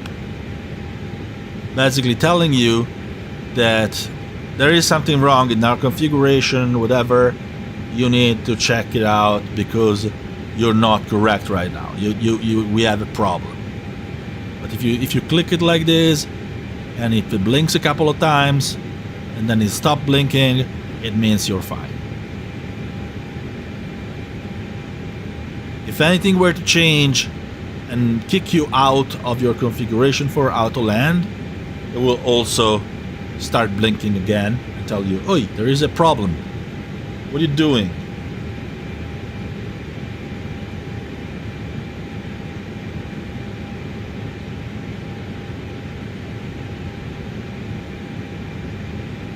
We can set our auto brake in the meanwhile. We're doing a medium auto brake. And see now that we have reached our circuit again. we are now simply going back into our descent. At this point, you would check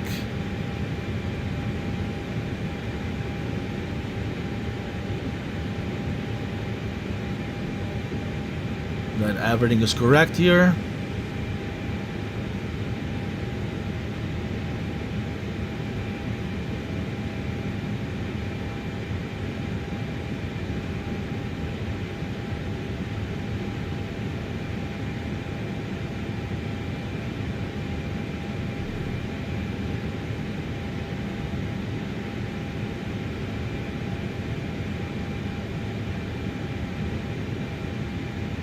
And you check your go around altitude is 5,000, so you don't need to change it. It's still at 5,000. If it was higher, you would wait until you select approach, and after we select approach, you see it later, you would put your go around altitude to the point that you need to be.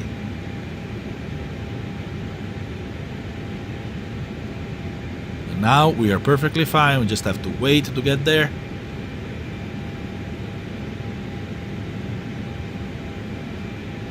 This is a very relaxed approach due to this circuit around here. Not all approaches are like this. You even have time to look around, take a good look at the area around Frankfurt, which is really nice. Frankfurt Airport and Frankfurt City beyond the airport.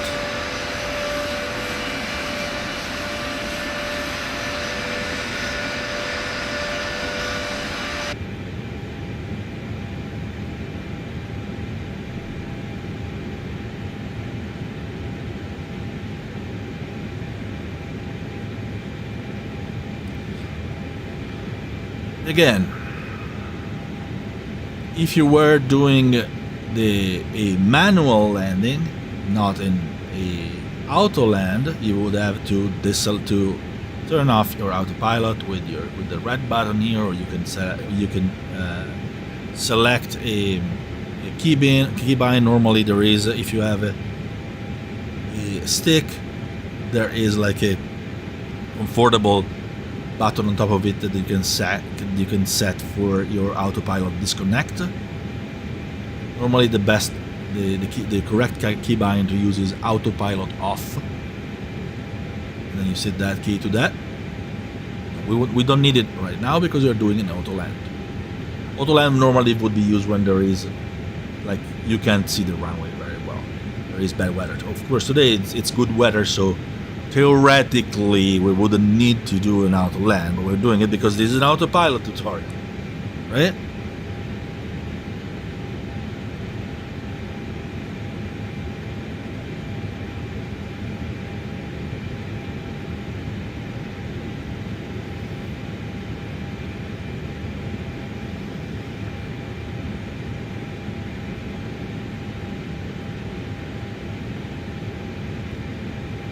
Still have it a little bit, like we could cut a little bit more, like straight on the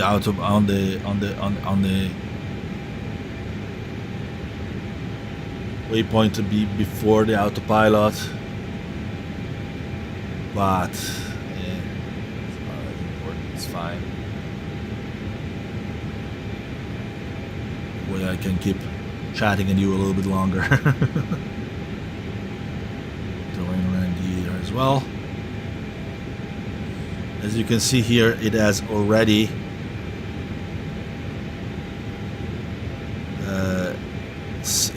detected the glide slope. It will go up now because we're going on the opposite direction.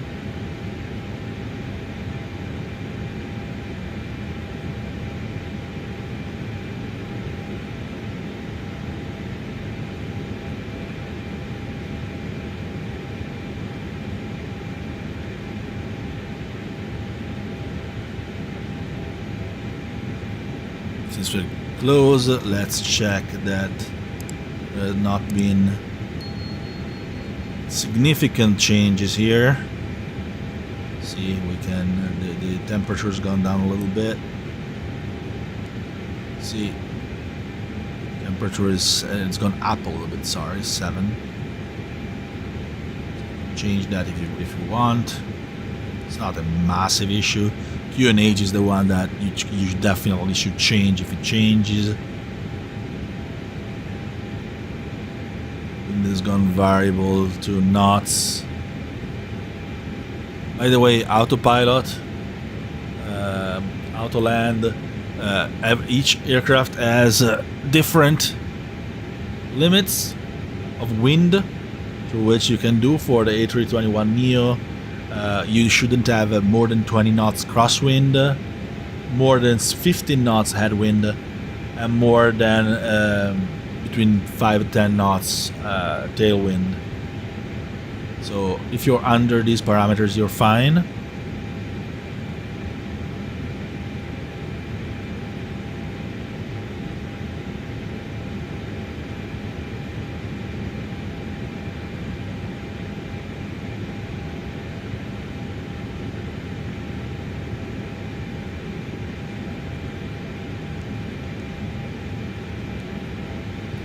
Speed of the wind to 2 knots. Now today the wind on the runway is very weak, so it won't trouble us at all.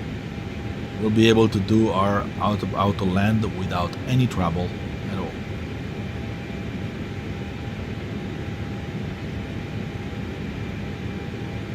Now we're doing our final turn towards the ILS.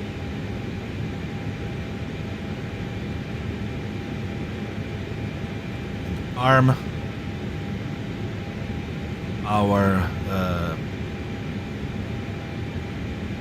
spoilers.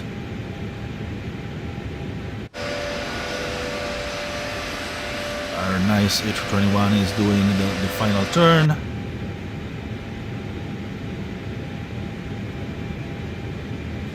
And this D here is the deceleration point, which is when your aircraft is going to start decelerating to your flap speed. That is an important point, because at that point you need to start configuring for your landing.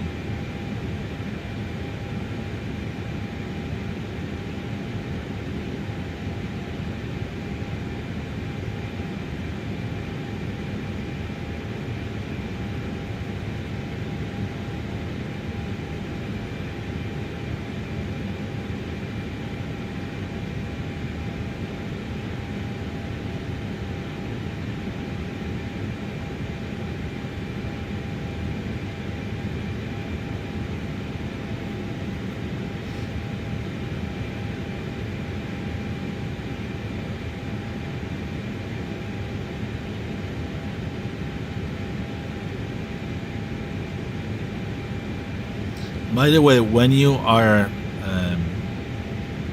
when you have reached your final altitude, the dot here will disappear, your ILS altitude, because now you have full control.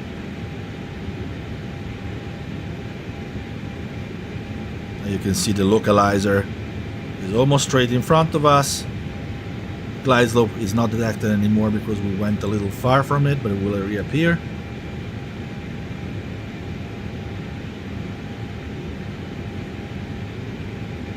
Now we are going through towards our deceleration point.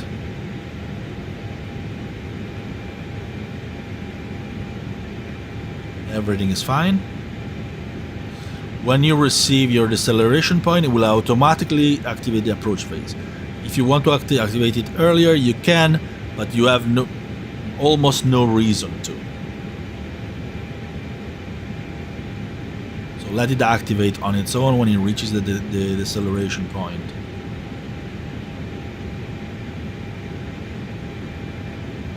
There you go. See, it activated on its own, and it will lower the speed automatically. When you reach this green dot here, you will lower your flaps to flaps 1.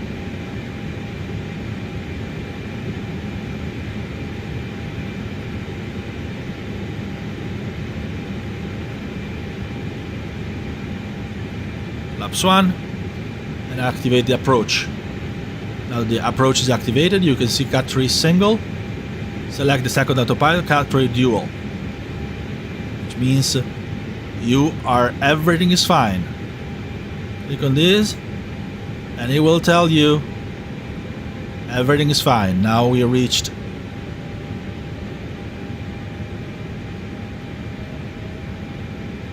Since the light turned off, everything is fine and correct. The localized capture, you can see the glide slope is armed. You can see it here in blue. For now you're still in altitude mode, but as soon as this diamond here reaches your altitude, it will capture the altitude, the glide slope as well. When you see category dual here, it's correct. Everything is set for your Autoland, because it's a category 3 ILS and you have a dual autopilot selected.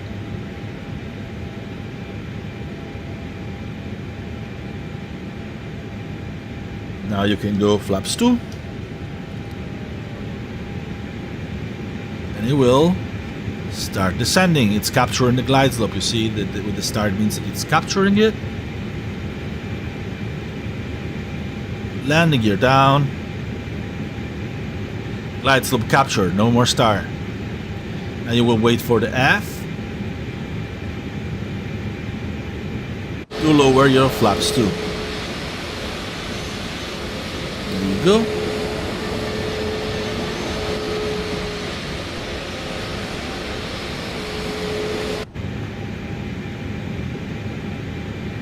Close enough. So go flaps 3 and flaps full. And now we are fully configured for our auto landing. Nothing else is needed.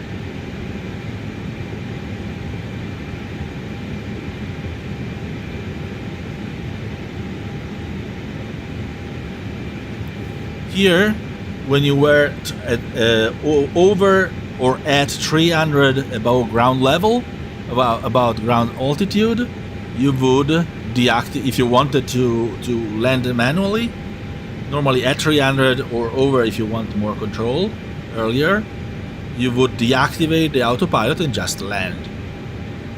Since we are doing a manual landing, by the way, there is visible moisture here, and we are under 10 degrees Celsius, so we are going to put on the engine anti-ice.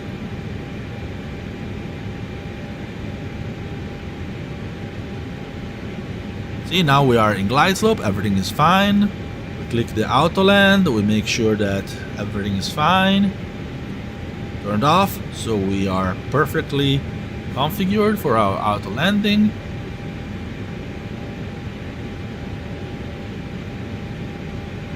Now basically, if you are auto landing, the only thing you have to do is to check that everything is fine and correct.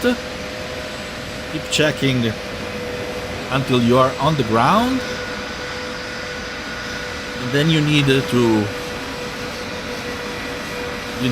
put the throttle to 0 to idle when it tells you to do it, and it will start insulting you. It will start to tell you the R word.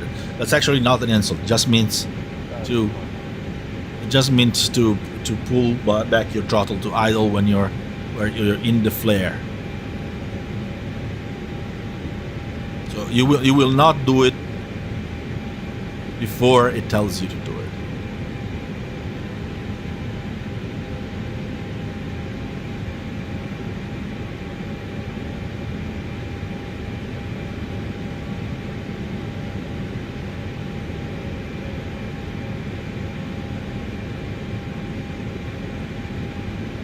Put my auto brake in low actually. There you go. Low auto brake, because it's a very low runway. We don't need it to be medium at all.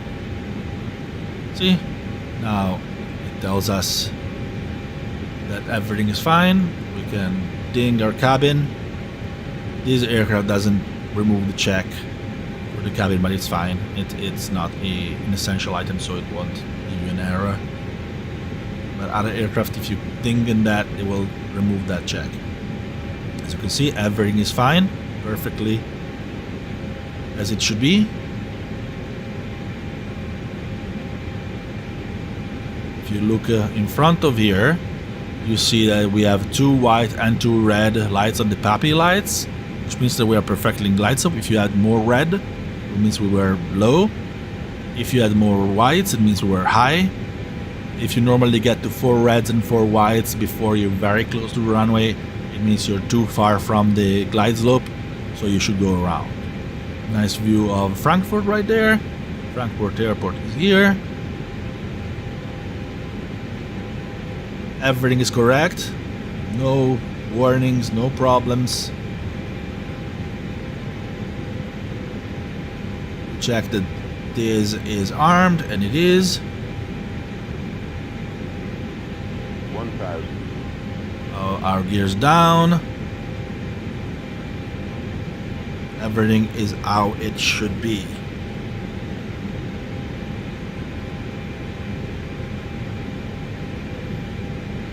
And now, since we are doing an Autoland, it will land on its own. We are waiting here. It will show land soon, which if it doesn't show land, something's gone wrong.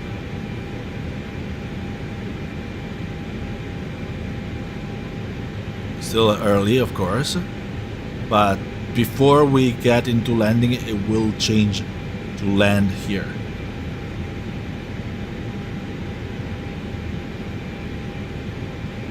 Be close.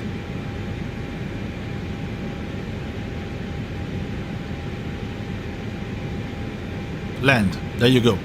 We are fine.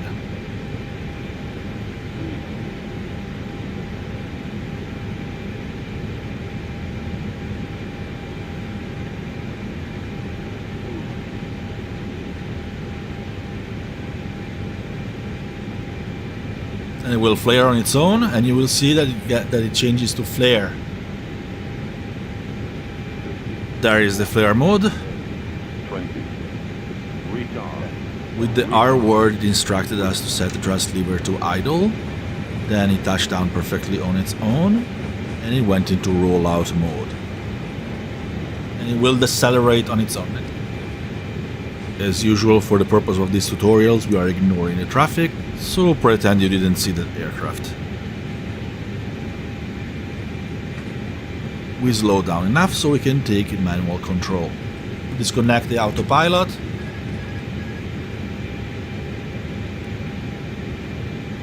And welcome to Frankfurt. This is it.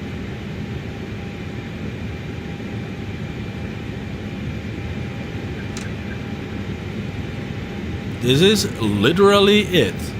As you can see, the aircraft landed on its own easily, very easily. At this point we will vacate the runway. Just follow the guy.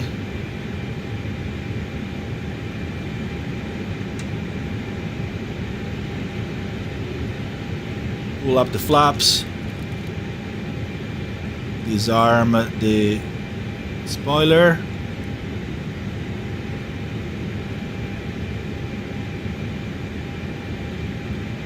Start the EPU.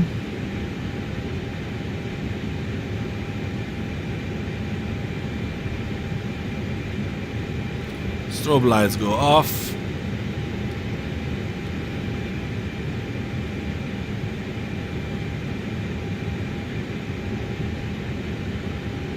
Landing lights also go off.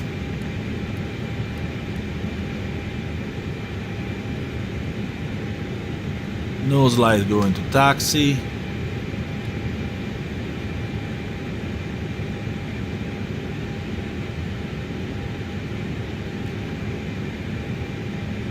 Rain on ND goes off.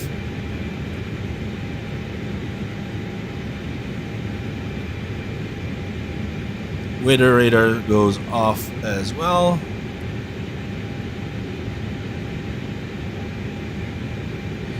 Engine anti-ice can go off.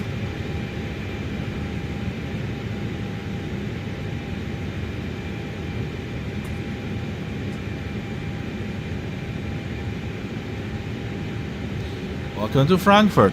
And yeah, sometimes the traffic decides to go in a different direction that Simbrief decided. It's something that happens fairly often. If you use ATC, they just tell you and change your approach, possibly. But we didn't use ATC, so that's not super important. So we have to go a little bit to the climb, so we need to give a little bit of power. We're on the bridge.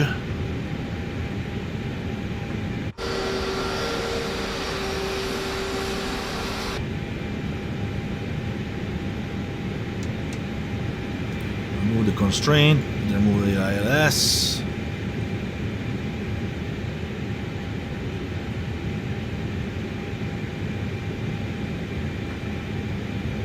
A little fast here. Yeah, this is it for the autopilot. Pretty much you now should know everything you need to know to operate the autopilot. And of course, if you have further questions, all you need to do is to ask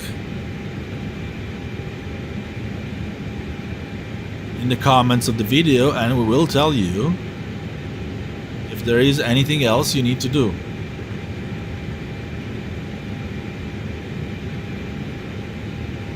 Or how to do things the right way. As you can see, when you land, the MCDU resets.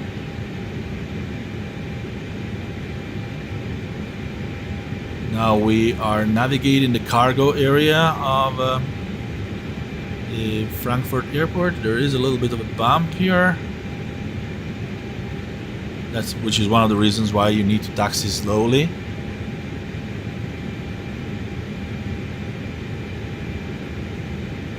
Otherwise you may be in trouble.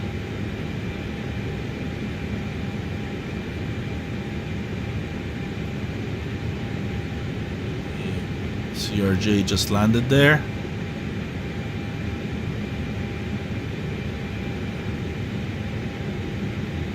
And now you just taxi to your gate.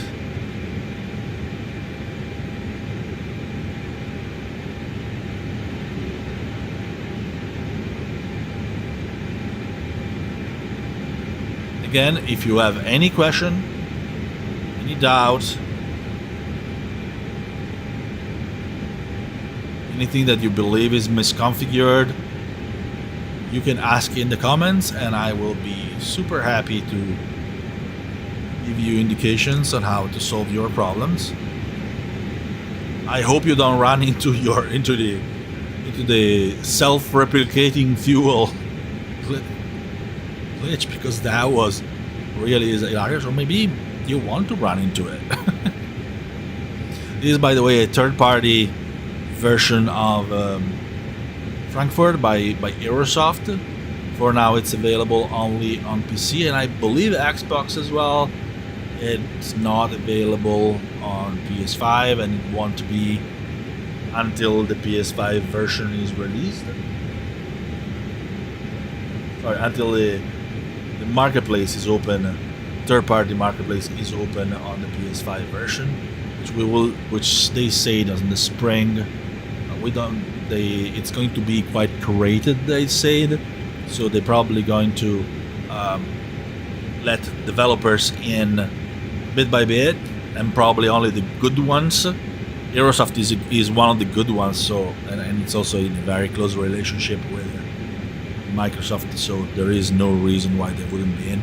And look at that, we have Lufthansa's 747s.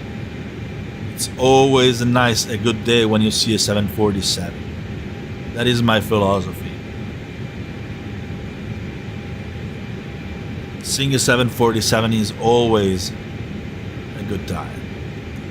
And of course, you could check your taxi route with the airport chart.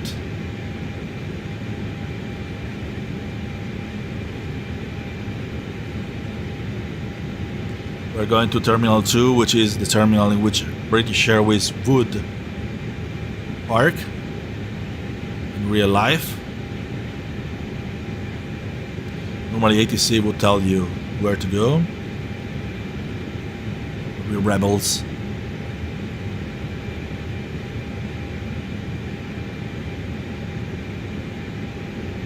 We're almost there.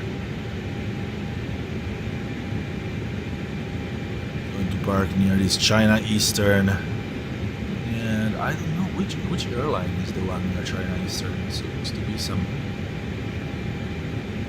one that I haven't seen before. Well, one that I don't recognize immediately. Is it Oman? Delta parked here. Just going to park by their side.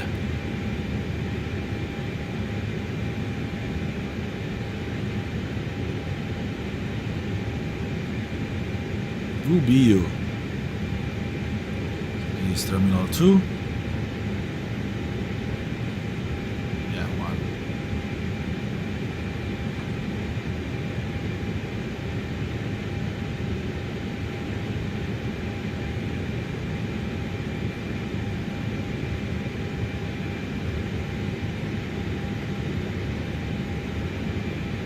Stop there.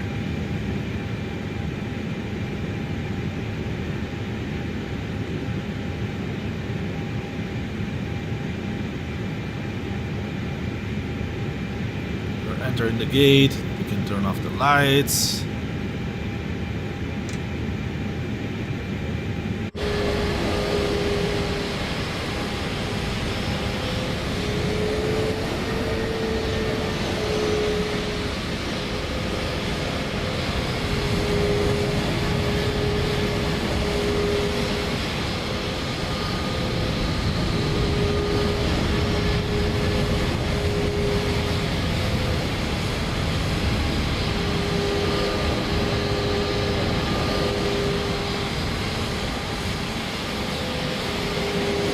There you go. We are at our gate.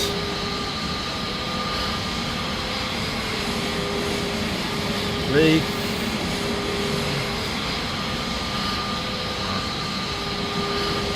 There you go.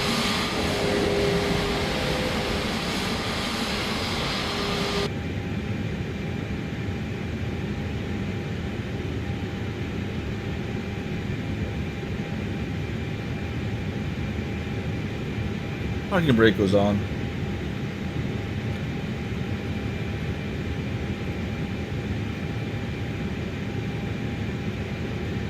Don't need the runway turn off lights, so we didn't turn them on. Anti-ice is already off. APU bleed goes on. And now that we have the APU on, we can turn off the engines.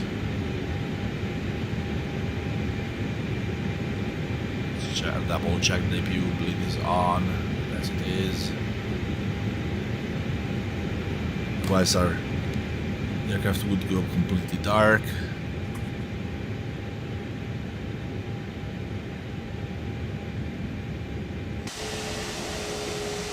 And we can take a good look from inside the terminal as our engine turn off.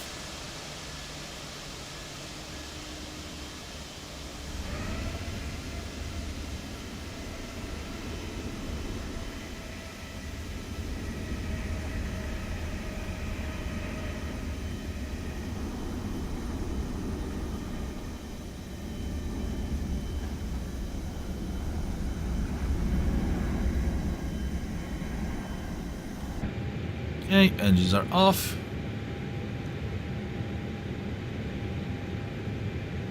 Turn off the beacon. Call the jetway.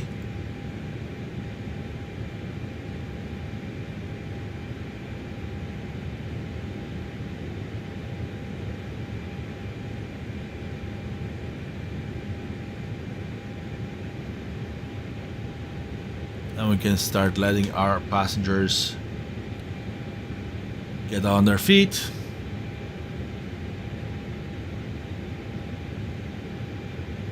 Fuel pumps goes off.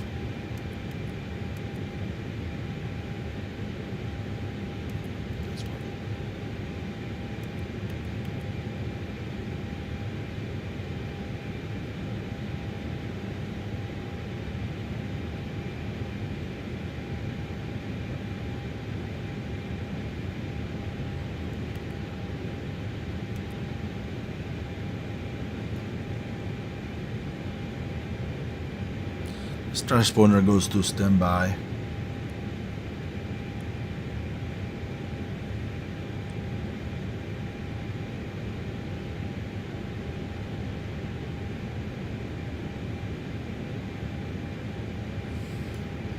We get the GPU connected and we will go into external power. APU bleed goes off. APU master goes off. Oxygen crew supply goes off. ADRs go off.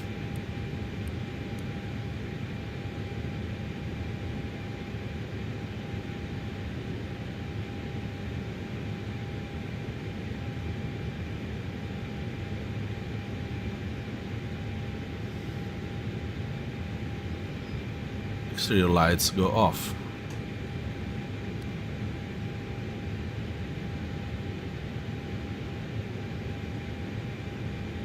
And the battery go off. And we have a ride. Again, this should give you a very good idea of what you need to do for the autopilot when you are on the Airbus A321, A320. The most of the same principle will work with A330. I advise to start training with the A320, A321, and then move on, because now you have the basics and you can apply them to other aircraft. If you move to Boeing aircrafts, many things change. But for now, that's how it is. In due time, I will probably do another tutorial for Boeing aircrafts, because the autopilot is quite different. Airbus aircraft are much more automated than Boeing aircraft, so there are significant differences, and we got to see a very, very nice,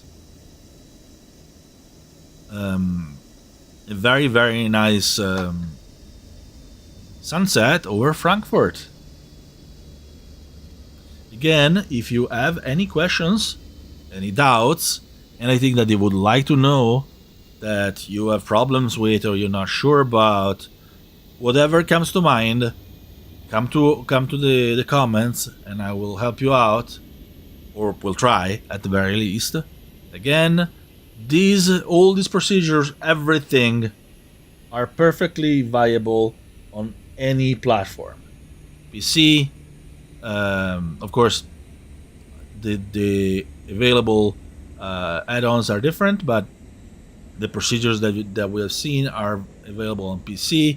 They are the same on Xbox. They are the same on PS5. So depending on what your platform is, you just may need to adapt the controls, like to the controller or the mouse. Again, if you are on console, I will still advise to use to plug in the mouse, because it makes it so much easier to reach for the controls and move them and activate them and push them in, push them out, whatever you need to do with the mouse. It's easier. But that's it.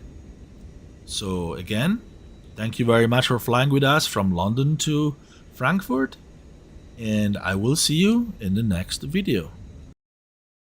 Thank you for watching. As usual, if you enjoyed this video, please leave a like and subscribe. That's always super helpful. You can also leave a comment if you have feedback. We always enjoy reading them. Thank you so much for your time and attention. We hope to see you again soon here on Simulation Daily's YouTube channel and on the site. We have plenty of content coming, so stay tuned.